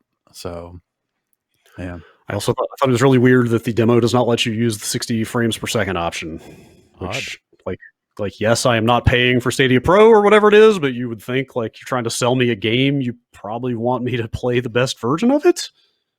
I don't know. Yeah. I'm not Google. Yeah. No, you are not. Might surprise you to hear. Anyway, that game's all right. I just like running around solving slide puzzles, man. I don't know. Oh. Yeah. You want to move into the news? Why don't we move into the news? There's a lot to talk about this week. The Game Awards happened, which means we have a gigantic list of game announcements and trailers and stuff of that nature. Yes. I mean, I like literally the day after it happened, I was trying to remember any of the big announcements, and Smash was like really like them killing Mario was really the only thing I could remember. I don't know. I thought I was like, man, did they really let Sephiroth stab Mario in that trailer? And then no, they totally didn't. It just looks like they did. They announced Perfect Dark. It's fun. Yeah, like to me, Perfect Dark is like probably the biggest thing out of this, which is a really weird thing to say, but yes. It had been rumored. That was in that was such a non-trailer though. Like that was just them saying we're doing it. Yeah, I feel like right all because those there's no actual like gameplay. It's not even like a cinematic trailer, right? It was just people. Oh no, it's people talking about, which I think like honestly, if you want to sell me on the idea of hey, we're gonna make a new Perfect Dark, I want to hear the pitch. I don't want to see here's Joanna Dark and she's holding a gun and there's an alien man and a weird gun. Like no, Sure. like you need to tell me. I mean, you could do why you can do a pitch and through a what you intend trailer. to do. Yeah, but they don't have the game at a point where they could even have like a meaningful trailer for that. Like that studio is brand new. They're still putting it all together. Like they probably don't have a ton beyond what they even put in there. So yeah, it's being done by the Initiative, which is the Santa Monica studio that Microsoft started, and I think is like headhunting talent from other Santa Monica studios. I don't know. Like I mean, you at least get a sense of the tone from that thing because like Perfect Dark was so fucking campy back in the day. Like even Perfect Dark Zero, right? Like it's pretty dumb, right? Like Perfect Dark's kind of dumb. Very And- not a lot of mention of Perfect Dark Zero in any of that thing. Weird. It was But the yeah, point it was is, like, really just like the tone of this is like kind of gritty and like sleek, and we're like futuristic agents trying to take down corporations that have like sinister motives and stuff like that. It's not like UFOs I and feel like weird, I just played that game. It's my whole MO. yeah. Yeah, but maybe it ends up being UFOs. But also, like, if I were to do a new Perfect Dark game and I were Microsoft and I had like the slate of games that Microsoft in theory has, meaning Halo, Gears, all that other stuff, there is like zero to me, and this is why I don't make games and I'm certainly not in marketing or anything like that, but to me, the least interesting thing they could do is make a first-person shooter. Yeah. Because they make those already. They already have shooters. Like, if you are telling me, hey, we want to make a more of an RPG take on it, more of a dialogue, like, what does a spy do? They talk their way into and out of situations. They have cool gadgets. Like, you want a game. I would want a game that takes advantage of all of those things and not anything that Perfect Dark has been up to this point, because I think Perfect Dark is like, it's the sequel to GoldenEye, right? It's the sequel to GoldenEye for the N64. It's remembered as being like, oh man, I used to play that split screen. Like, no, like, it shouldn't even be a shooter. Yeah, like, I mean, it's as much as some people don't want to hear this, like, I'm sorry to say that you can't make another game like GoldenEye in the third decade of the 21st century. yeah, like you can't make a shooter like that anymore. yeah. It's not gonna. I mean, that's what Perfect Dark Zero tried to do in a lot of cases, and it just didn't. And sure, you could do that better than they did, but I don't think that that's what they need, especially in a world where they've got Halo, especially in a world where they've just got other fucking shooters. So I think if you look at this and say like, hey, why don't you make a game that is like Alpha Protocol, but even better, whatever. Like, but like, why don't you make an immersive sim? Why don't you make that type of RPG? Why don't you make that type of why don't you make a third person game with a stealth system? What if it was like Hitman? What if it was like Okay. Hitman? Yeah, Sure. exactly. Like, what if it was like whatever Bond game the Hitman team is going to make? Like, I think that's what I want out of a spy game, out of an espionage type of thing, is I think you want that type of intrigue and in-game storytelling that those sorts of games can allow for. And there was a couple of cases in that footage where they, in those interviews, where they were like, oh yeah, people remember Perfect Dark. It was like first person. Like, okay, all right, you're mentioning that it was first person. Even that has me worried that like you're just making the wrong game. And they talk about like, oh, we need to figure out a way to make it different, but not too different. Like, how do we ride that line of not making an old feeling game, but not getting too far away from what Perfect Dark was? And I want to know very much what they think Perfect Dark was, because I think it was okay, sure, but not a game that Microsoft needs on its slate. Yeah, I played so much Perfect Dark growing up, and for me, my memory of it, because it's got like such a big gap, like I think like what you're saying, like I don't want them to remake Perfect Dark. Like right now, they have enough of my legacy of like I have a fond memory of this title. So like I am intrigued with whatever game they're gonna make. Just make it a good game. I kind of don't care what it is, And like if I want to think about like the Perfect Dark, like kind of the things I liked about it. I mean, the things I liked about it was like playing with my sister over the summer. You know what I mean? Like this is the game we played. I don't know. It's the one my family bought for us. But I also think it was like, the laptop gun and just like these weird things and like the stupid AI, like that kind of stuff was fun. But I don't know. It's hard. Yeah, I think what you're saying is very true, which is like it's hard to imagine. Like I don't want them to like try to recreate that game, but for modern stuff. Like I want them to make an interesting game and just take the fact that like I like the Perfect Dark franchise as enough for me to be intrigued with whatever this game's going to be. You know what I mean? Yeah, absolutely. Like sci-fi spy franchise, like Joanna Dark Like maybe can be a very cool character. Like some weird guns or like some interesting levels or something like, I think, kind of silly and campy like y'all were talking about, I think is like enough.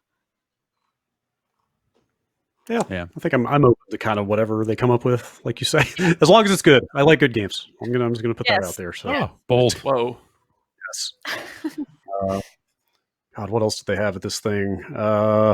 I guess like the BioWare double whammy is like kind of a big deal, but kind of not because they still didn't show what Dragon Age 4 actually is.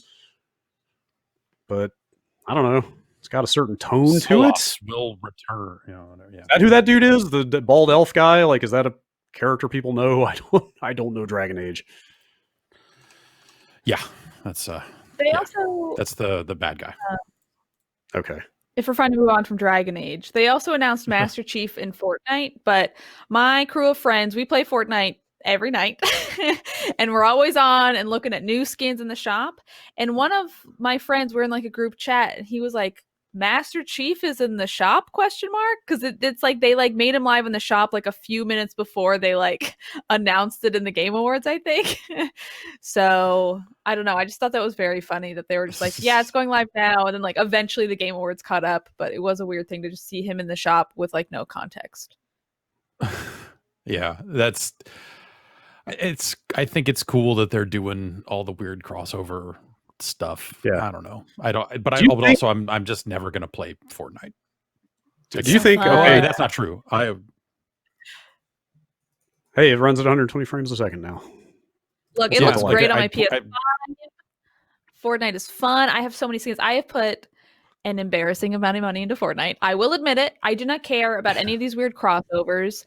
I want, especially because we like just got off like a Marvel season where like all of the skins that you got this season were like Marvel characters, and like I don't give a shit for most of them. So like I like the weird Fortnite original characters that are like, here is a man who is a fish and he walks around and has a gun. You know, here is a man who is made of goo.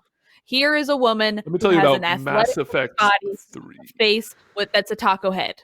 Anyway, what are you saying? Taco Head. Taco head. Don't worry about it. Do you think? Okay. Do you think Kratos and Master Chief were supposed to be were like originally intended to be kind of a 1-2 punch at this thing? Because Kratos leaked, right? Mm, Isn't that right? So did Master Chief, I think. Kratos Yeah. leaked like a day or two before. Yeah, I got the sense that like I don't know for a fact that they put Kratos out early. Actually, now that I say that out loud, that would probably be too hard to coordinate moving that launch up. But like I got the sense that Kratos leaked and then he came out pretty quickly. And I wonder if that was Yeah, I don't intended because like these things only being like a week apart seems kind of conspicuous that Sony was out there with their character last week, and now here's I just Microsoft kinda a week figured later. they were, like, I don't- showing off their money, that they were like, okay, here we go. Look, we got a PlayStation exclusive character, and then you know what? We got a Microsoft exclusive character, and I feel like next up is Link. You know? Oh boy. Link and then Spawn and then maybe Heihachi Samus. Yeah. and Yoda, Samus. Ooh, Darth cool. Vader. I don't I think would they would put let it- Link hold the guns. I want Yeah, because like that is like Master Chief looks so small compared to everyone else because they're all the same height, but Master Chief should be big. So like it's all just scaled down, so he seems like tiny. So I want them to put in Mario, but have the weird long stretchy Mario. Like I want them to have the traditional Mario. And like look, if you've ever Nintendo seen doesn't like it when people have fun with their properties. All right, you know that. have you ever seen like there's this True. GIF or this like TikTok that I love, which is like clearly someone put like a mod in to make their Sims be able to twerk, and they had their children Sims do it, but like the mod is designed for the adult body, so it's like all these children Sims all stretched out twerking in a room. It's amazing. But that's what I want for Mario, where it's like you got the Mario skin that's just like kind of abnormally stretched for the Fortnite height. That's my dream. Creepy Mario Maker Mario. That's Twerking. Yes. Skinny Mario? That's the crossover. Yeah. Yep, get Skinny Mario. I would play Fortnite if they put Skinny Mario in there. Yes. Callisto Um, Protocol looks cool. Dude, like that is I like- the actual thing I am the most excited about here because they are just making a new Dead Space and they are not being the slightest bit shameful about it. I mean, it's the studio that Glenn Schofield founded. What is it? Striking Distance, I think is the name of that studio. That sounds right. Striking distance. like- Yes. And I mean, Strike- Brad, you were going like- on and on about how you wanted them to expand the PUBG universe. Dude, yeah, totally. That's like the thing I care about more than anything in video games. Like, yes, it's the stupid, dumbest thing. But like, what is this? Because PUBG is like modern day jumping out of a cargo plane onto an island, and this is set in space with spaceships and aliens. Like, what the fun cyborgs? But it Like, also has kind of a little bit of a post-apocalyptic vibe. Like all the buildings are kind of blown out and there's graffiti everywhere. Like I could see maybe it's like it's set in the near future and humanity has abandoned. I want to say the set character 100 years after the events of PUBG. Isn't that did they actually did they actually say that? Did That's they maybe amazing. get out there and say that? I think that might be the case. So That's already more thought than I assumed they would have put into a setting like that. I want to say the character in the trailer did have like a prison He has jumpsuit like or a something neck on. thing and a prison So jumpsuit. Yeah. there's also that. So like that's the thing where like as soon as he stands up into frame and there's a fucking implant in the back of his neck that just has a health bar on it, it's like, all right, you were making Dead Space. Yep. Like here's just I was looking at that. I'm like, they're fucking ripping off Dead Space, and then they're like, it's the Dead Space guy, and I'm like, okay, you can rip Totally yourself that. off. That's fine. yeah. like that is super exciting to me because like a horror game like that on this new hardware could look completely incredible. Like it's very exciting to me. Technology is advanced that darkness can truly be dark. Yes. Retrace the shadows, please. It's almost as exciting as Vin Diesel starring in Wow. new Ark.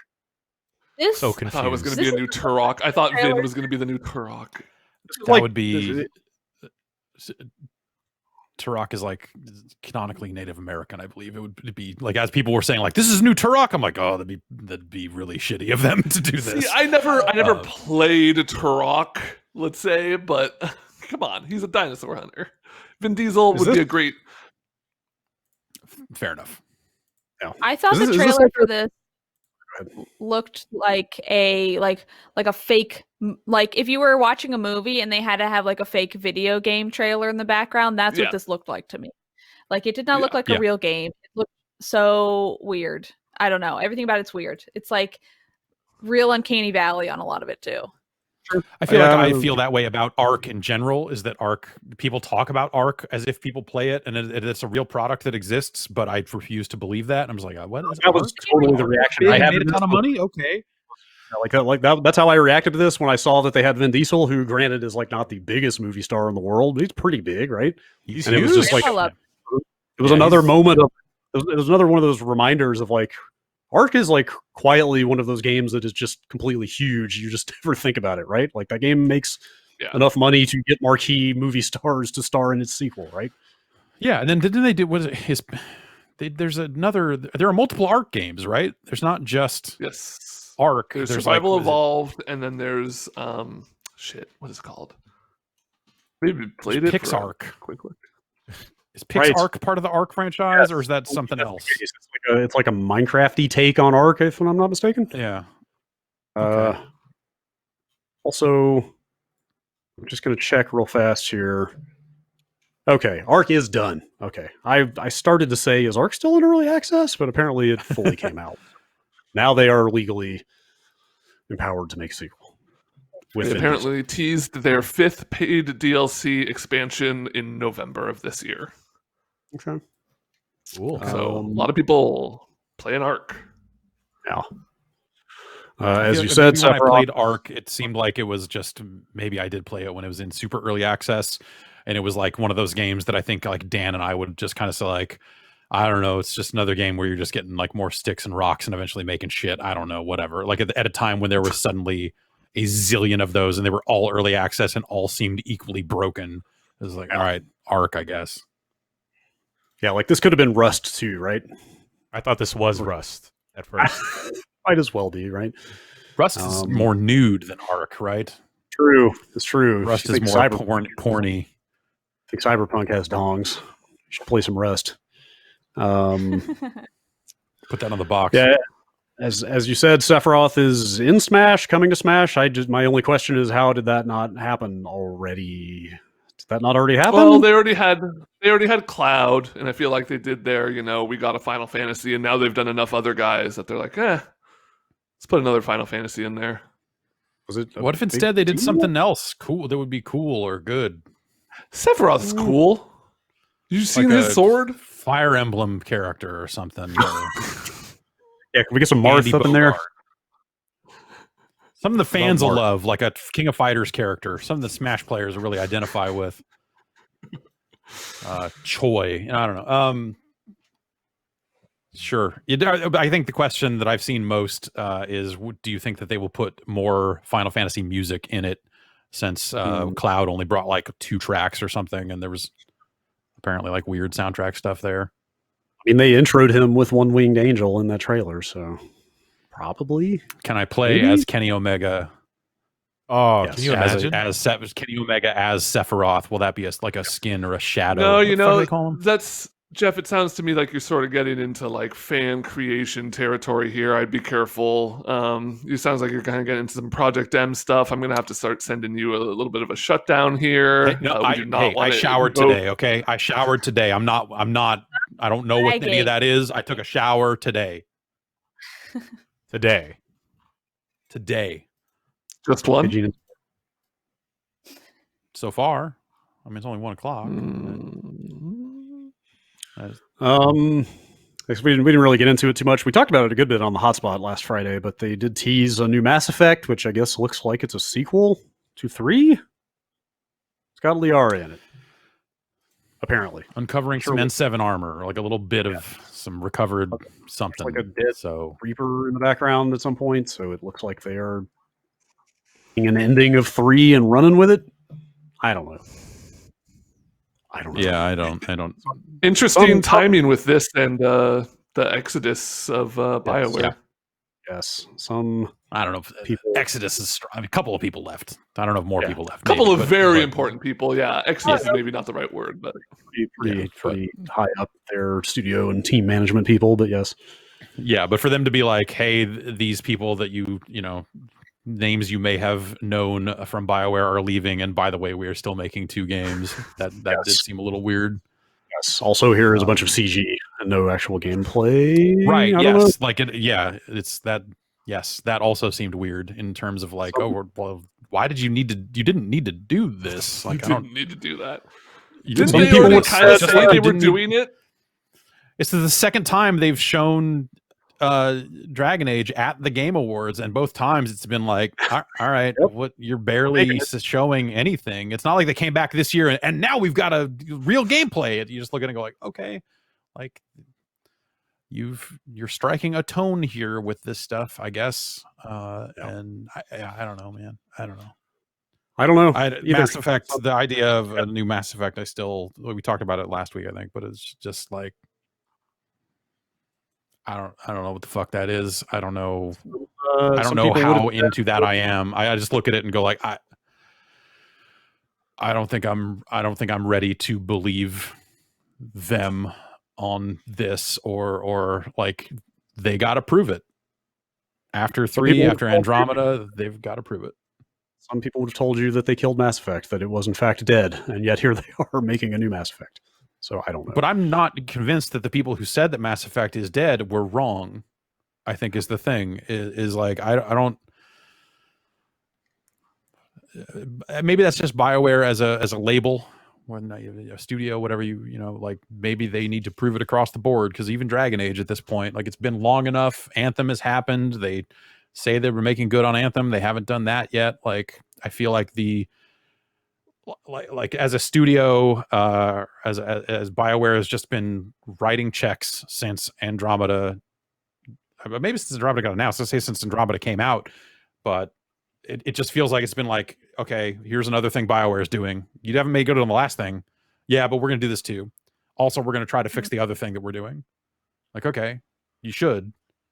What do you got to say about that? Here's some UI. Here's a screenshot of UI. The Anthem stuff looks okay. Yeah, it does, but like they just need to, like, the idea of them going ahead and saying, yes, we're going to make a new Mass Effect, something that they already said, I think, like in an earnings call or something, right? I mean, this isn't like necessarily new news. It's just now they've got an asset to go with it.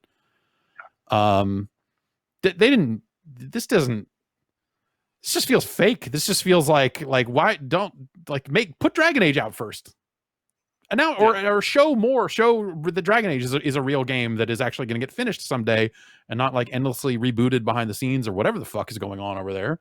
Like, just get something done and get something to a place where you're talking about it and showing it and something. It's just weird. It just seems weird. Like this didn't need to happen. This almost seems like, did Keighley need something that would be a closer, that would be a new announcement that people would be talking about? Not that this is really a new announcement. Was Mass Effect like the closer for the show?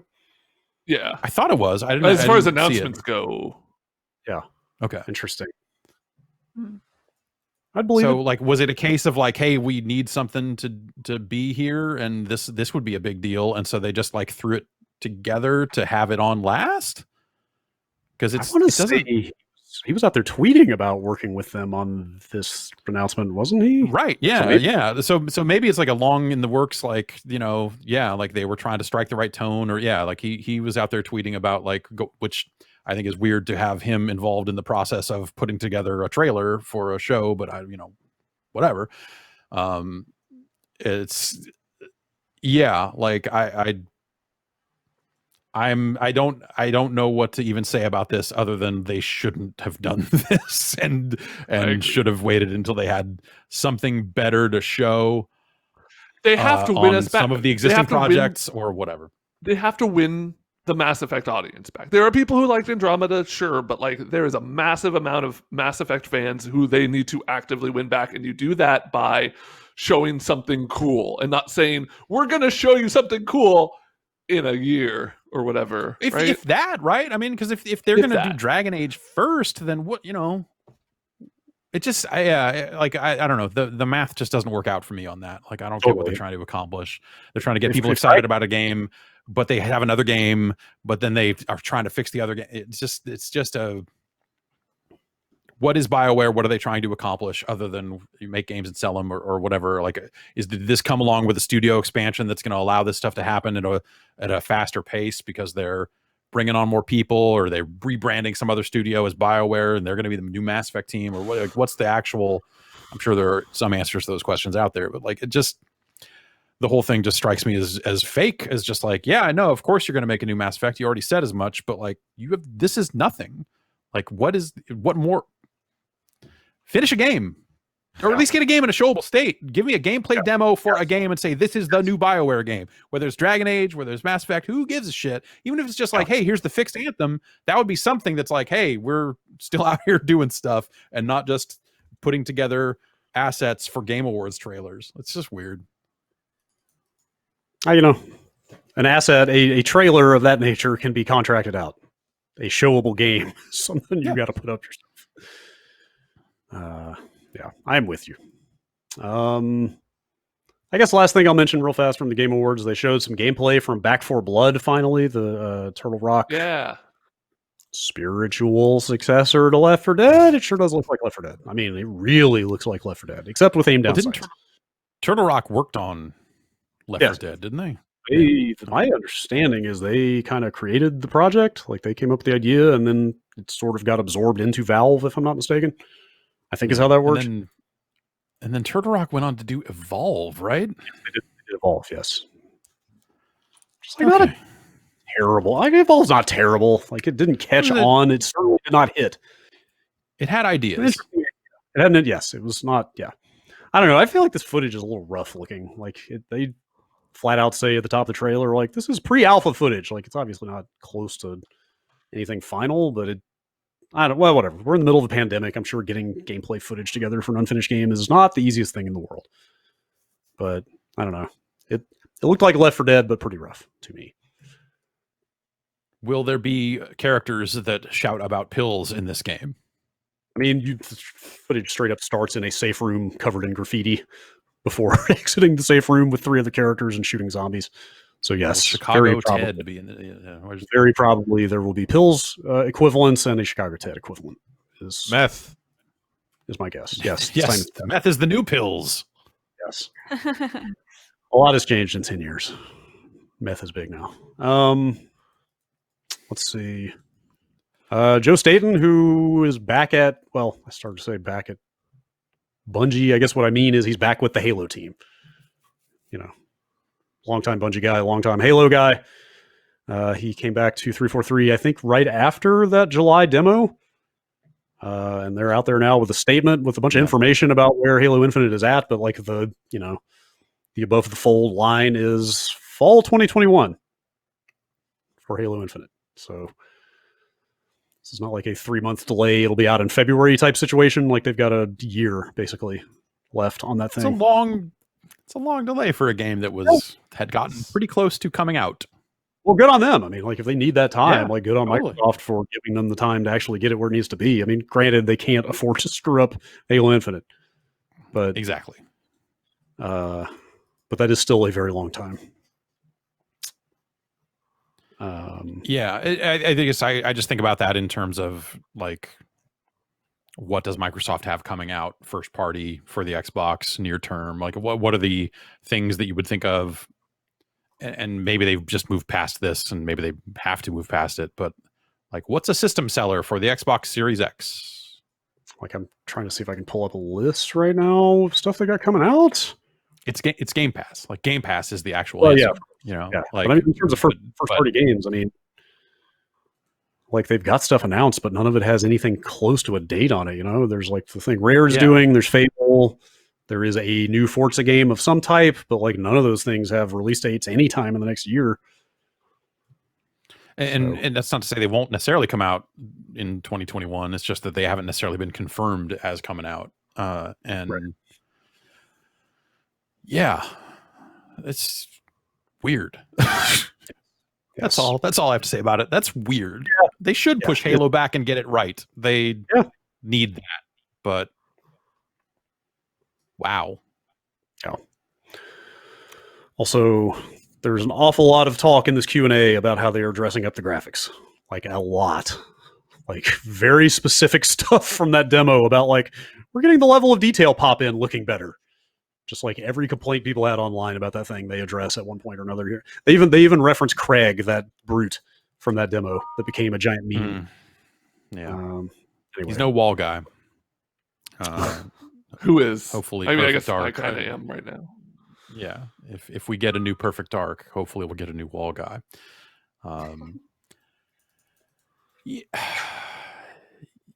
Yeah. You have to wonder, how did they get so far into showing off, like with the reaction to that demo?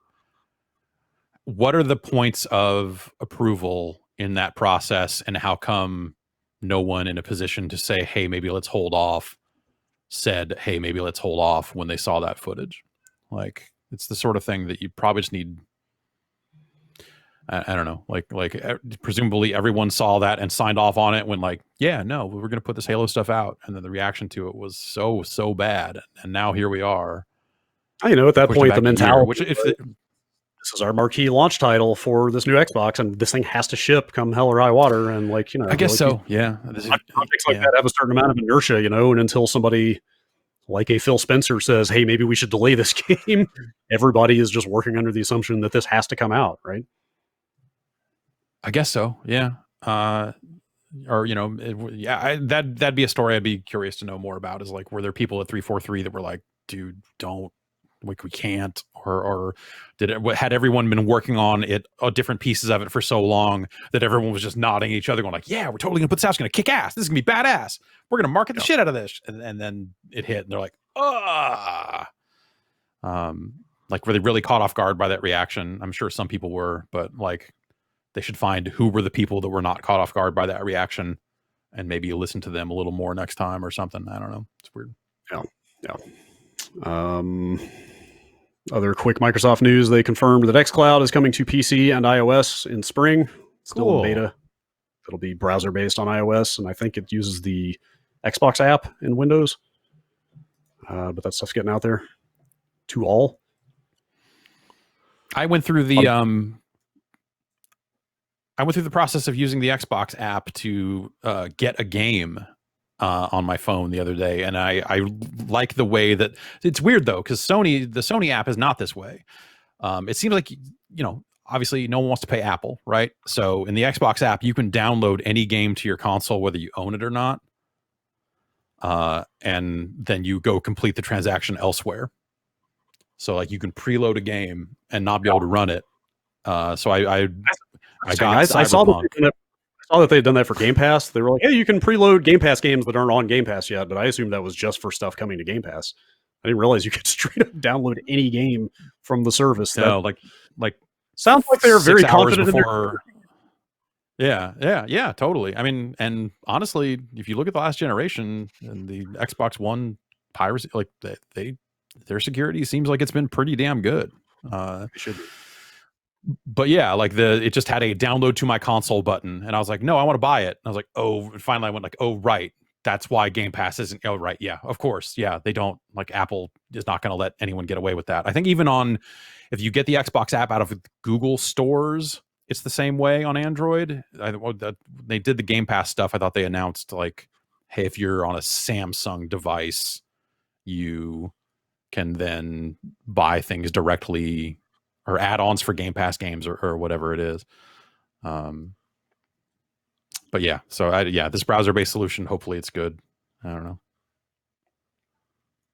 Hopefully it is. It's a long-winded way of me saying hopefully that's good. I agree. If it sucks, whatever. I'm fine with it. Does anybody want to go to jail for streaming copyrighted material on Twitch? Show of hands. They'll never take me alive. Me. If you guys had to spend life in jail for streaming one movie on Twitch, what would it be? I choose Cats. I'm gonna say Flubber. Good Flubber's call. so good. Yeah. If you only got one shot to take, that's not a bad one. Geostorm. I don't even know what that is. You just made that up. That's not copyrighted material. That's a I'm gonna say Pokemon move, Jan. All the Pokemon DMX movies. Fast and Furious ripoff. What is that called? It's called Fast and Fierce Death Race. Fast and Fierce, really? Fast and Fierce, total. It's a different brand, different Holy quality shit. Not product. called DMX Triple X. Yes. They couldn't even be bothered to come up with equivalents for both of the words in that title. Only one. Well, of there's them. also I think there's one with pets called Fast and Furriest. Okay, all right. Yes. That's good. That's So- good. That's good material. fan. That's good material. I don't know where this is at. I tried to look up where we're at as of today, December 15th, and I couldn't figure it out. But Congress is trying to get an omnibus spending bill through to keep the government from shutting down, and a provision has been slipped in there, as often happens, that would render streaming copyrighted material or posting it on YouTube a felony with potential jail time attached. Which, Dope. yeah, It feels like cool. I feel like every time I read one of these headlines or articles, I feel like there's always so much more context to it. Like I don't know. It's hard to imagine that one, this would ever get enacted into law, and two, that it's not like a lot. I don't know. I feel like there must be so much more info than just someone. There's really not much. I looked into this article. Yeah, I mean, this language was added by Tom Tillis, who, if you look at his donors list, like he takes money from half of the entertainment industry or more. So I was on that dude's Open Secrets, and I was like, I recognize all of these. I don't see a ton of opposition to this outside of like our space specifically, and like this is a must-pass bill. Like they've got to get this through Ayo, the government. She's a now. down. She's one of us. It's true. Yeah, I don't know what the status of this is. Last I saw, it was still in the bill. I don't know what will happen with it or not, but like it would be great for the streaming world because this DMCA stuff with music has already gone over so well and had such a great effect on the material people are putting out there. Yeah, this is if something like this passed, I think even if they weren't great at enforcing it, the chilling effect it has on like people, like already the music stuff is like the people that are out there streaming for a living are like, what the fuck, like terrified about that stuff or the confusion around it. And if you end up with this in there too, like I feel like if you were Twitch and if you're Amazon, well, I guess Amazon's got interests on all sides of that fight, right? Like they also put out movies and have a streaming service and all this other stuff, and they would not be into that type of piracy as well. And maybe they're into that side of it more than they care about Twitch as a business. But this is the sort of thing that if this gets enacted, like, doesn't this just kneecap Twitch kind of permanently because everyone gets so terrified about, like, I mean, forget like the copyrighted material on the movie front. This enables a situation where any developer who doesn't like the way you're streaming their game is suddenly like, oh, well, you're doing it illegally. Like it reenacts that fight or enables that fight in a much different way. that we probably do get to some fair use fight at some point over that stuff. But yeah, it'd be so destructive to this sort of stuff. That on some level I have to imagine it just passes, because that's the world we live in now. It's like, yes, let's let the nightmare roll on. Yes. And yeah, just assume the absolute worst outcome of every situation. I mean, it's very similar to all the attacks on the Section 230 protections for social media networks that you may or may not be familiar with. But what that does is absolve a company like Twitter or Facebook of any legal responsibility if people post illegal shit on their service. And if you take that away, it just has a ruinous effect on the quality of Twitter or Facebook, because then they start moderating the living fuck out of everything that everybody posts on there, right? Because they're liable for anything that like incites violence or whatever, right? And it's like the exact same thing here, right? Of like, if you make people potentially risk jail time for what they stream on Twitch, they're just going to stop streaming on Twitch. Or like the variety of stuff that gets streamed on there is going to go to shit. Like it's just going to, like you said, it's just going to be destructive to the very service that you are trying to like legislate in favor of. It's fucking dumb, let's say. Yeah, exactly. So anyway, yeah. And I think like on one level, like when you give the example of if Twitter is liable for the things that get posted on Twitter, then maybe like people inciting violence would get shut down. I'm like, that's actually not a bad, but like the knock-on effect on that, on everything else is probably where the real problem is. It's Pat Bear in chat says, please check out my model kit building streams. And I'm going to say, I will, before you go to jail, when the people that make those model kits throw you in the clink. Yeah, right. When Johnny Gundam comes for you. Pat's going to hold up a when Gundam. Bandai shows up at the door. Yeah. He's going to hold a Gundam that just matches a frame in like one of the anime episodes, and Pat's going to go to jail. Yep, exactly. Sorry, Pat. Sorry, Pat. Oh, it was beautiful. The bear cave was beautiful while it lasted. Let's see.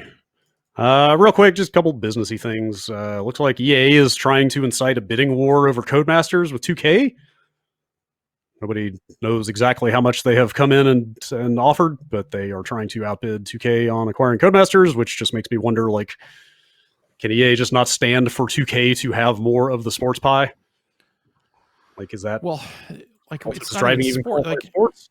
Like it's no, like but sports adjacent, so they have to have it. I don't know. I thought, is this still up in the air, or did they actually get it? I thought that EA actually took it. No,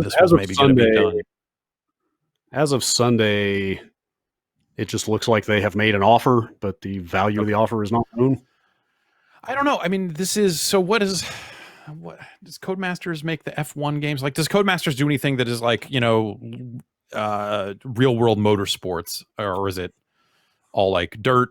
Well, I guess they have. I mean, world, you know, they do.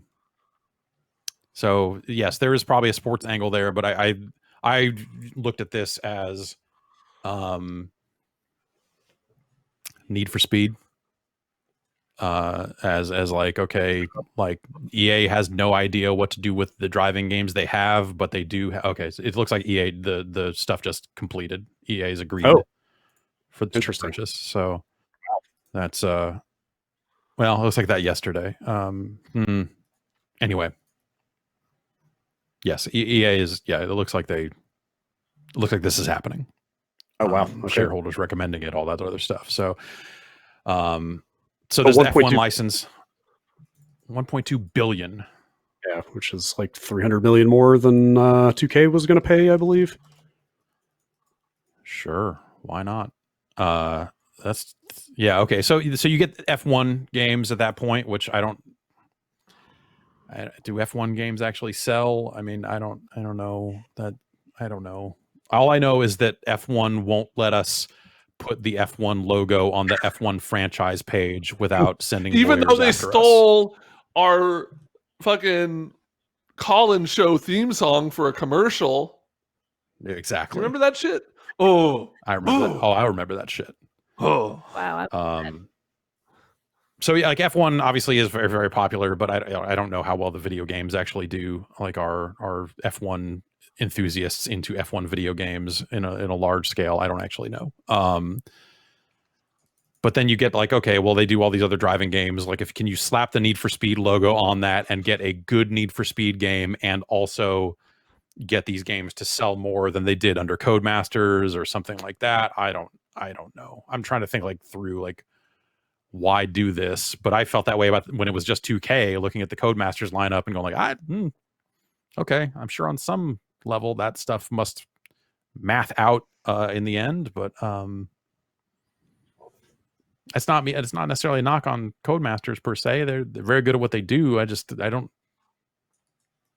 All right. You know, it's probably a durable business. There's not a lot of other people out there making driving games right now, especially good ones that sell. So you pick up the company that is. Forza, it's Forza and Gran Turismo, and then I guess now EA. So yes, indeed. All right, I'm going to call this the last news story. It is a tweet from Kojima Productions. Oh. December 16th marks the 5th anniversary of Kojima Productions. That's tomorrow. Keep an eye out tomorrow on our social channels, as we'll be delivering some exciting updates you won't want to miss. Is it going to be a new game? No. Is it going to be a No. new game? You don't think so? It'll be No, something. no. It'll be something related to games. It's not going to be an Hey, announcement. Let me put it this way. Let me add a little additional context for you here. The top reply that I see on Twitter to that tweet is from one Jeff Keighley, which is the eyes emoji. Now, do you think it's a new game? it's gonna be the dude from Death Stranding, but instead of boxes on his back, it's a big cake, and it's an animated GIF, and he's running, and then he falls, and the cake blows up. Oh, that has to be a PC mod for Death Stranding now, right? And then Conan O'Brien hologram pops up and says, "Looks like this cake was a lie," and then they high five. Yeah, that's it. That's what it's going to be. I mean, they give times in 4 different time zones that you should show up and see what they have to say. It's okay. Well, if they're trying to do it that way, then maybe there's something to it. But is there any world in which this just isn't some weird content drop for Death Stranding? Yeah, exactly. Or it's like has there already been a PS5 Death Stranding performance thing? Maybe I could see that being like, hey, we're doing a PS5 version of Death Stranding. That's a good call. That if I could see that. If that's all it is, that's pretty disappointing, quite frankly. But I bet it would look real good. Yeah, I'm sure, but I don't know. There were enough rumors going around about him making a horror game a few months ago, or even a Silent Hill game. Like, that has been said enough times that I see something like this and I'm like, maybe you get a little Game taste. Awards just happened. I think you would. Yeah, that's actually you would do that. That is the best point I can think of. Actually, yes, that Keighley did not get the new Kojima Productions game at the Game Awards. There is no new Kojima Productions game yet. That's where I'm at on it. Yes, that makes perfect sense to me. All right. Well, as you were, we'll know this time tomorrow what it actually is. But all right. You guys need another break, or you want to roll into some emails? How are we feeling? I need to run to the bathroom real quick. But all right. I've been saying do emails real quick. Let's take a 5-minute break. We'll be right back.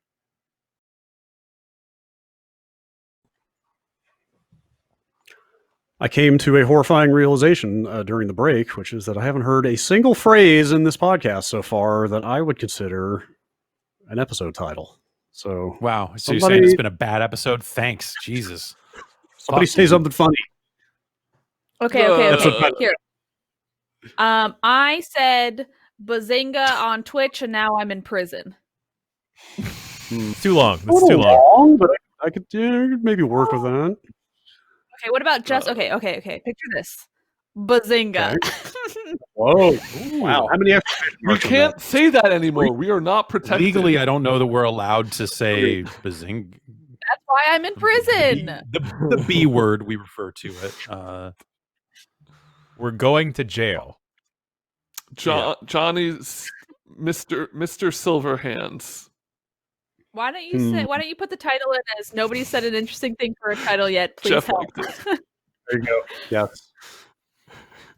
It's fucked up because there is a character in that game named Mr. Hands. What? Yes, like you get phone calls in that game from Mr. Hands. Do they acknowledge it? No. That is so weird. Go off Queen's Gambit. That was good. Phone call from Mr. Hands is not bad. Yes. That would in fact be the second Go Off King pun that has been used for Bombcast title this year. Well, who knows? It might come to us in the B-mails. That's right. Read some B-mail. We'd Play the song. get there. Hold on. Play the song, I Jan. want to hear the female song.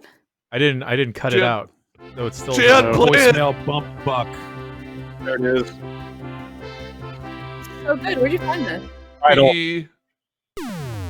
Oops. No, everything's Oh. fine. Yeah, No, no. that's not. Yeah. This email song alternate mix. This is kind of the end of an era. I'm clearing out an old inbox, and now we have to use a new kind of inbox. Oh my god, guys, aren't you excited about our new inbox that we get to use for emails? Anyway, the first email comes in. I wanted to read this last week, but we ran out of time. This comes in from Garrick, who I guess is taking some time off from tailoring suits on Dean Space Nine to email about microtransactions in Wine Mom Erotica. Hello, Bombcast crew. Hello. I hope you're doing well, all things considered. Please, for the love of God, don't use my real name if it is read on the show. That's why I used a fake one. My wife discovered some truly heinous microtransactions, and I simply had to share it with all of you. Now then, she enjoys the cheesy romance erotic visual novels available on the iPad App Store. All these games feature character design reminiscent of Velvet Sundown, have multiple endings, and are driven by dialogue trees where you choose your own adventure elements. In these games, positive outcomes are locked behind dozens of microtransactions. Going on a date, $2 buys you a fancy cocktail dress that opens a more sexy dialogue options during the encounter. This carries over to erotica with the best dirty talk and sexual options being locked behind a paywall. Just to be clear, I take no issue with the content of these games or with the people who enjoy them. As a John Waters fan, I believe the world would be a happier place if everyone embraced their inner sleaze just a bit more often. But locking out critical dialogue options, clothing, and sexual proficiencies behind a paywall is both insidious and brilliant. Can you think of any other games that do this sort of thing? Love the show. Stay safe. It's like I'm just a happy to financial know- dominator game. Yeah. I'm just happy to know what those games are because I feel like you see ads for those all the time in other mobile games or whatever that are just like, here's these two shitty, poorly animated characters on a date, and it's like, what do you want to do? And it shows three options in the ad. And I never really knew what those games really were, and apparently that's what they are. And that's ingenious and terrifying. That sounds fucked up. If there's one purchase that's like an unlock all, then maybe. But like sure, like a one time. But I can't think of any video games that have like explicitly hidden like sex behind DLC or something like that, right? Oh, let me direct you to a certain category of game on Steam. Oh, you're talking about Pussy 3. Whoa. What? No, I'm talking about Pussy. What, is this chess 2? Is this what makes chess 2 so good?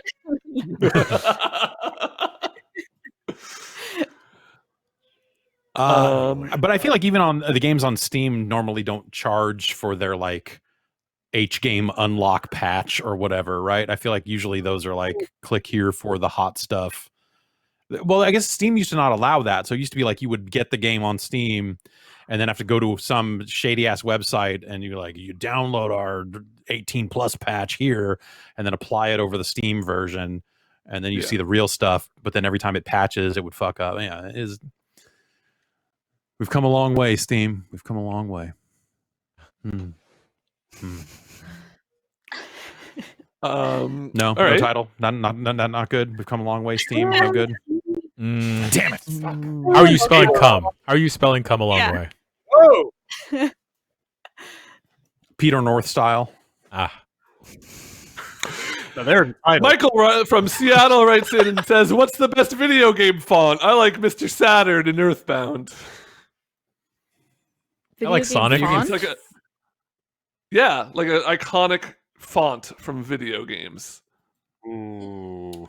Oh, I mean, I like the arcade, like the font you see in like Donkey Kong and Galaxian and some of that stuff. I always liked that one. Block monospace looking font. I bought a You know, book. the I think I have it arcade here. font. Wait, do you have a Just book got of a video game prop.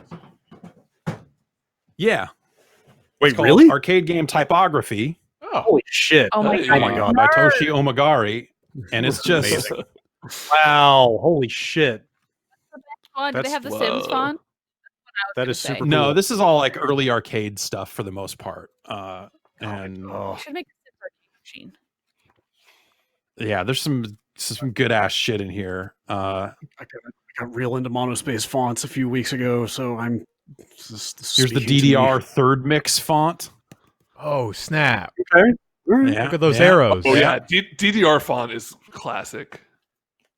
Yeah. I like the Yakuza intro splash fonts that you get whenever This like, font a new is character installed to my introduced. Xbox 360, but I can't use it because it's part of Sunset Riders, which they won't let me purchase. So Wait, the 360 what? Oh, right. Yes, of course. Of course. here you go. Here's I my don't know. actual answer. It's this. Well, this isn't quite it, but it's the Afterburner font. I think might be one of my favorite fonts Okay. in gaming or favorite logos. Sure.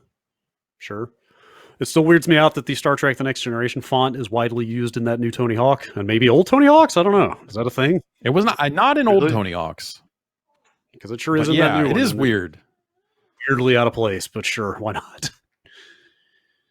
Agreed.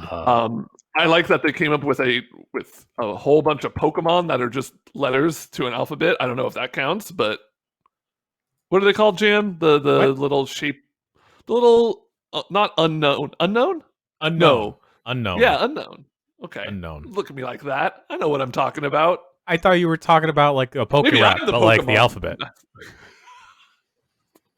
To be fair, I'm often talking about the poker app, just in Yeah. general. And Sync's Which- cover of it.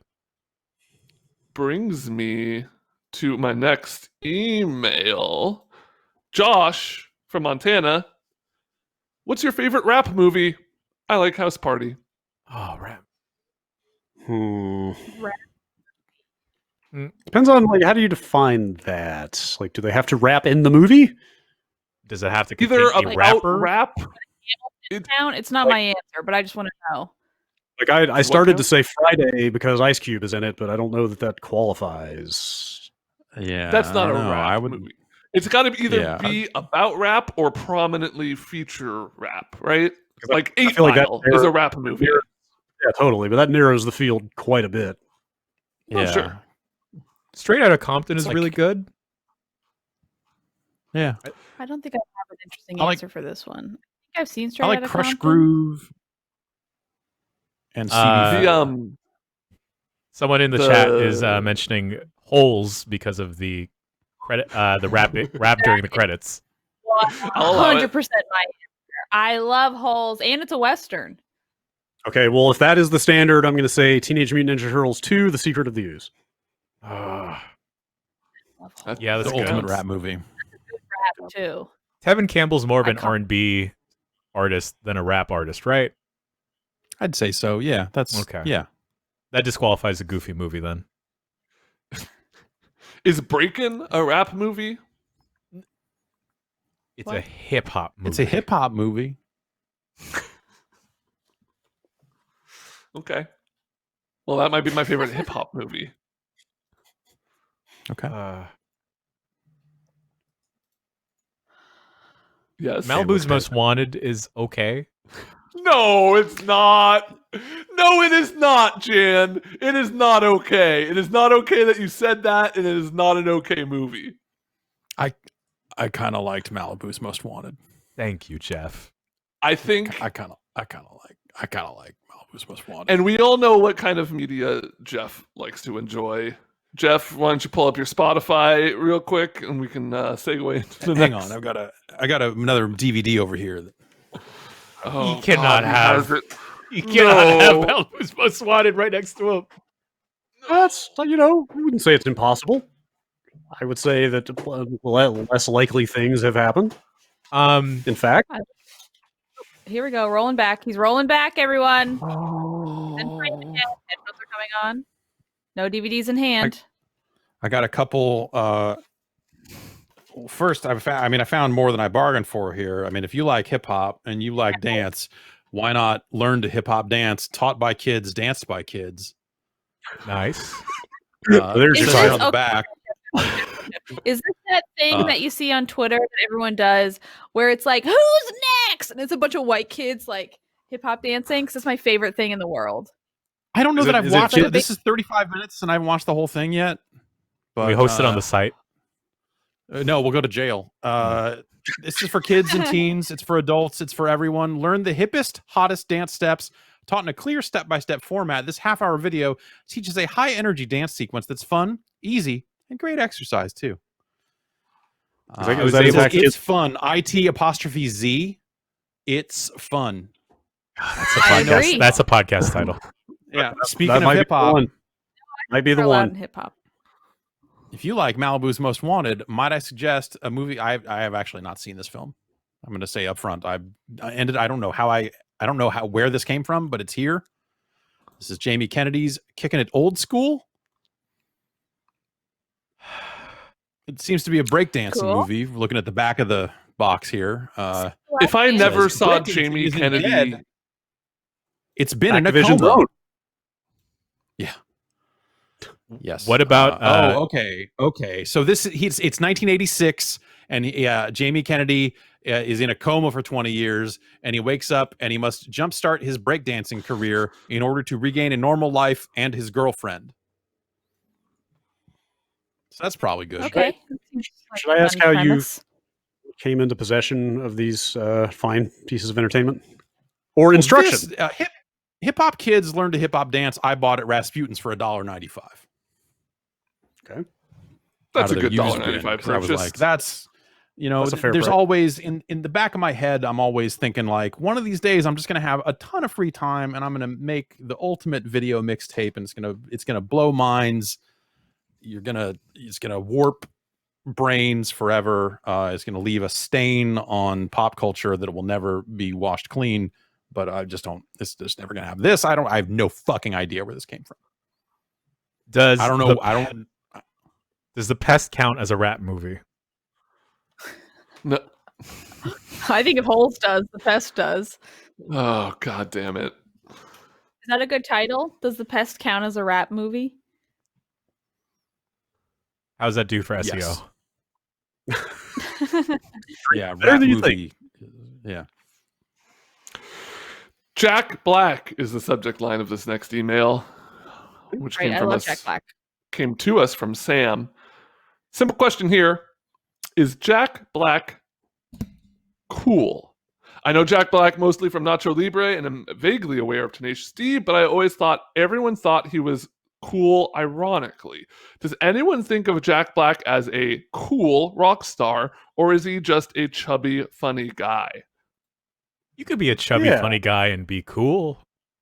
Yeah. A cool rock star. One of the I things think that I could think cool. Yeah. I think It depends on I what think era cool. of Jack Black we're talking about. Yeah, too. I will definitely tell you this. Back when Tenacious D first got big, it was 100% unironic. Like everybody was Yeah. very sincerely into Jack Black at the beginning. Yeah.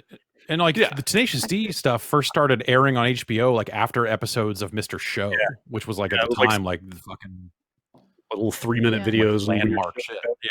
Yeah. Yeah, And I so- thought that stuff Like he was definitely very- goofy, but that doesn't mean he wasn't serious.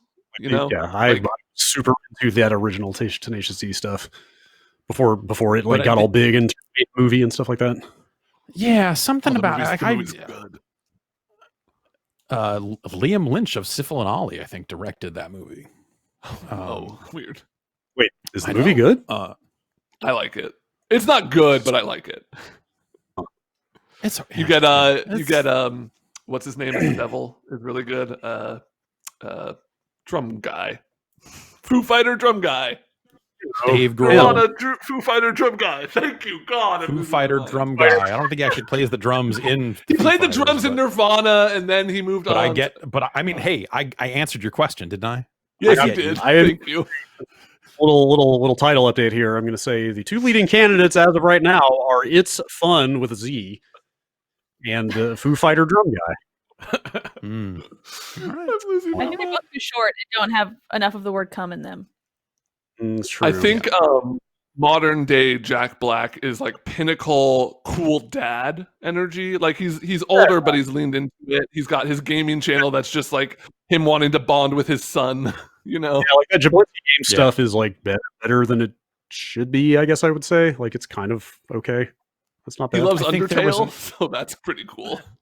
I think there was an era of time where a lot of people, you would run into people that were attempting to talk like Jack Black and in the like Tenacious D sense, and there was a real irritating time there with some of that stuff. I wouldn't lay that at his feet though. Like that's that's their fault. I will say there was a clip of him singing the national anthem going around Twitter a week or two ago that reminded me that dude has like very legitimate vocalist chops, and I would say that is the thing that pushes him over the line into being actually cool, is that he is actually talented. I love Jack Black. All right, He was good Let's in do another- the Jackal, the Bruce Willis movie. He's really good in that. Another email Before here. we move on, I'm sorry. Do you remember when Kyle Gass came to GameSpot? Jeff, Yes. What? that was Oh weird. man. I think I Yes. talked to him, and I don't remember what I said. But that was definitely in the like trailing in the wake of Tenacious D being huge, and I was like somewhat starstruck by that. I don't remember we had anything to- about why that came about. Didn't they end up doing a button mashing with Jack Black and like didn't Rich have to do like a sponsored? Maybe that's what it was. But he didn't come to the office. It was only Kyle. I don't remember why. Right. I think that was a separate thing. I think what you're talking about was like separate, Okay. like Kyle Gass came to the office for a separate thing. But when we did one of those checkout game or whatever the fuck, like Tenacious D was involved in one of those somehow in a way that like, and that's like I think where we were at as a people, that like people getting foisted on us for these sponsored things were automatically less cool, and it's the sort of thing that impacts like, how do you feel about Jack Black? I'm like, well, look, it's very he did funny. that thing. We had to do Yeah. this thing. So I think Yeah. that stuff probably Yes. impacts some of that stuff. But The two of those Jack that Black's stick very in my funny. mind. Yes, he is. The two of those that stick in my mind are Kyle Gass and Queensryche. Because we also had Queensryche in the GameSpot studio. Now you may move on. All right, Brad, I have a question mostly for you that well, let's just get into it. Charlie, from Plano, Texas writes in, with the recent announcement of the Game Awards for the release date of Super Meat Boy Forever, I went back and watched the quick look Brad and Vinny did for original Super Meat Boy all the way back in 2010. In the video, Brad states, quote, "This is the weirdest game I have ever played, ever."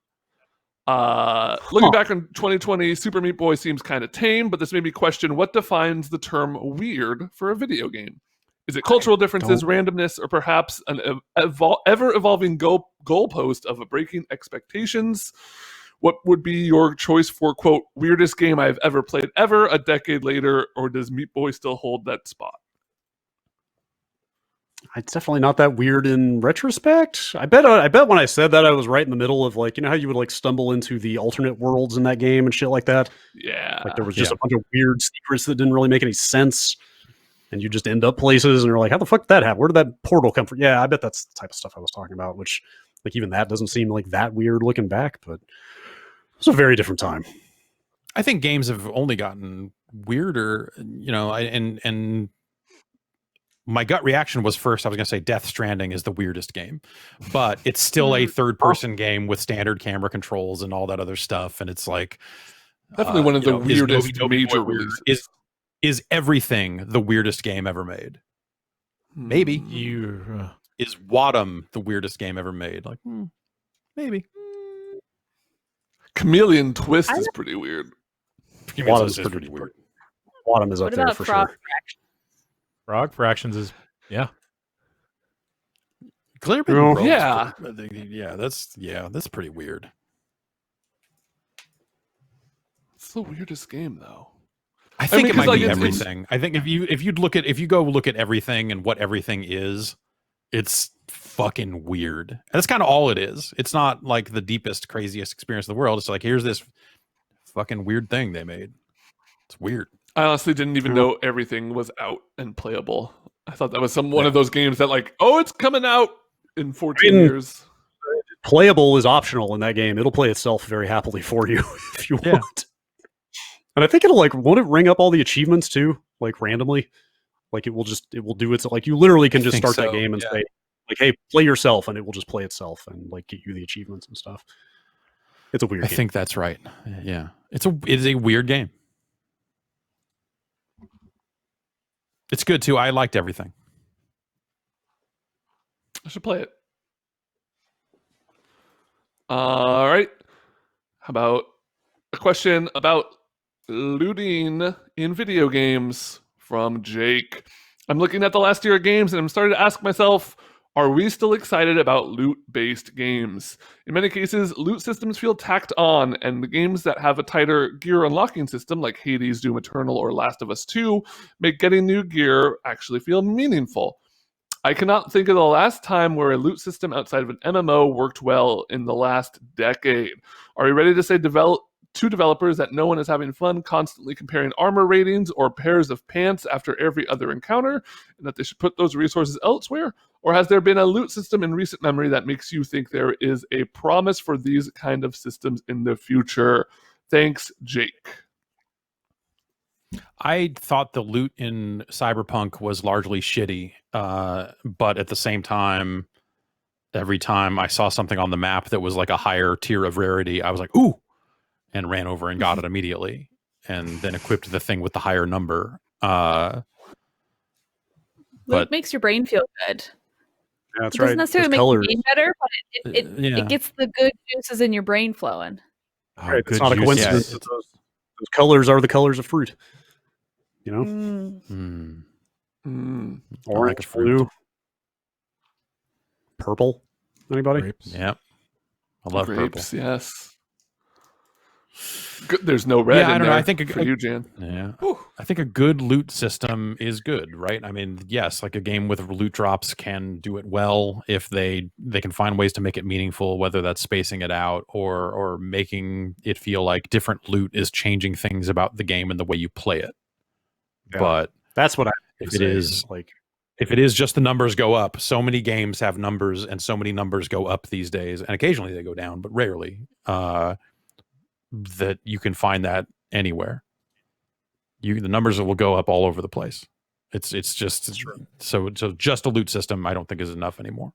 You got to do more with it. You got to find cool shit. I know I run the risk of getting crucified for saying this, but like I think the Breath of the Wild weapon system, like, you know, you can say what you want about how fast the weapons broke, but that is at least a weapon drop system that meaningfully affects the way you play that game. You know, it's like you kind of have to roll with whatever you got. You know, like you could tweak knobs and sliders to make it a little more agreeable or something like that. But like, you know, that is a game about like making the best out of whatever situation you're in, right? With all the tools at your disposal, and like that is more interesting conceptually than just like sword with +2 on it at this point to me. Yeah, but I think that the key there is that you have to make all those weapons feel like good isn't even necessarily the word, right? Because you to truly make the best of your tool set, even in bad situations, some of the weapons have to be maybe bad, right? But bad in an interesting way.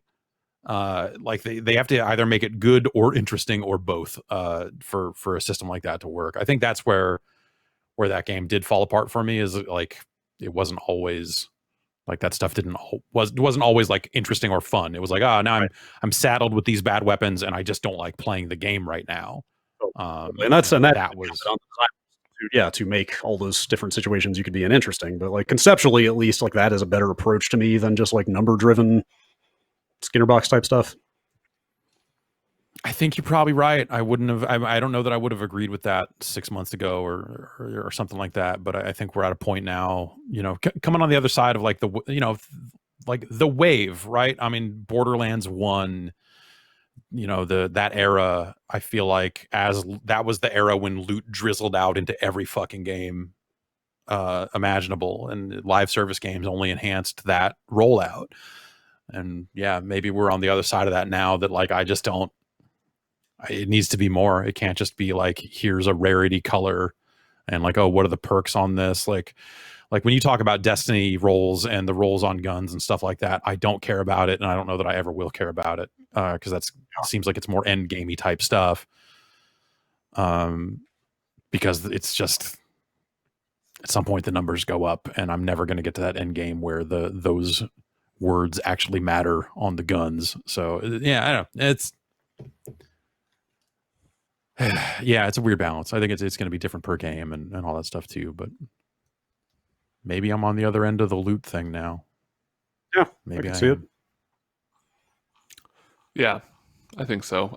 Somebody would have to kind of just like come at it from an angle that we haven't seen before for me to really give a shit about it. I really appreciate that Tsushima just sticks to like gear is almost entirely cosmetic outside of like the samurai outfits that you can kind of change on the fly. Like it's just so often like another thing, and going through the hassle of getting rid of gear and making sure you have open inventory slots and like that. To me, even developers who have recently started doing the like mark as junk stuff, it's just like, oh cool, we made this shitty thing less shitty instead of like trying to figure out how to make it not shitty.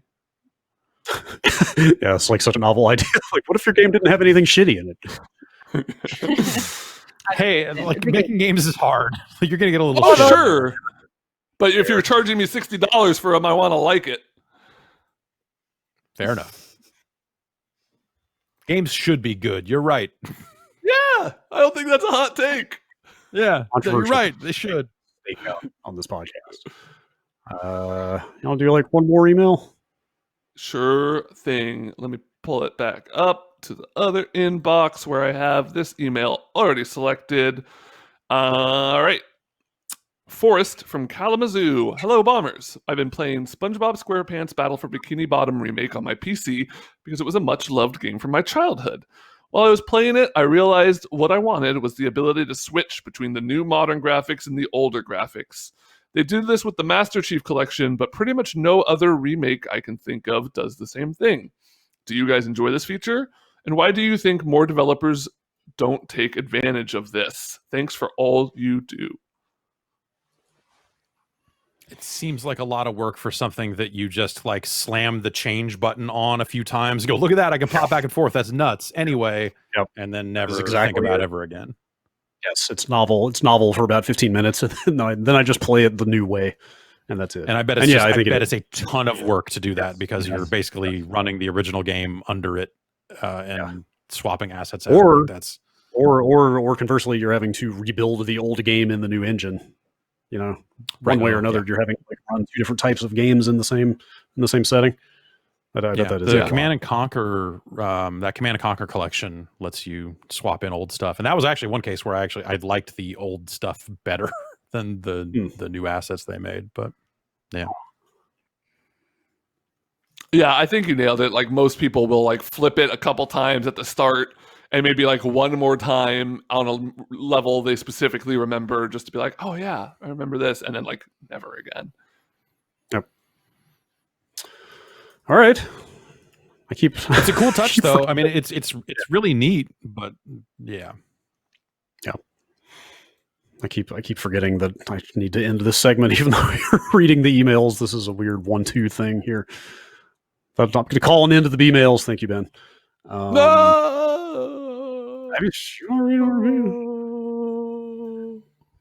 Banished to the Phantom Zone. Oh no, Zordon! Cyber got him.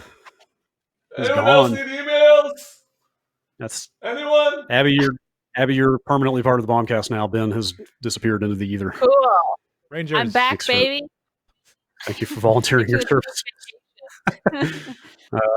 Thanks for being here. This is super weird to say, but do you have anything you want to plug? I'm not used to you not just like plugging this stupid website. But what do you got? Yeah, what do you I mean, got you going can on? follow Twitter. That's where you're gonna have like updates on anything. And then I've been streaming to Twitch pretty regularly, just while I'm sort of in between stuff. So twitch.tv/YBBAAABBY. I will be streaming more Demon Souls later tonight.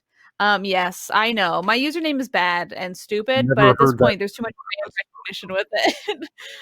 I got all excited when I could tell you were about to say it out loud because I assumed there was some way that you just verbalize it, like it babby or something like that.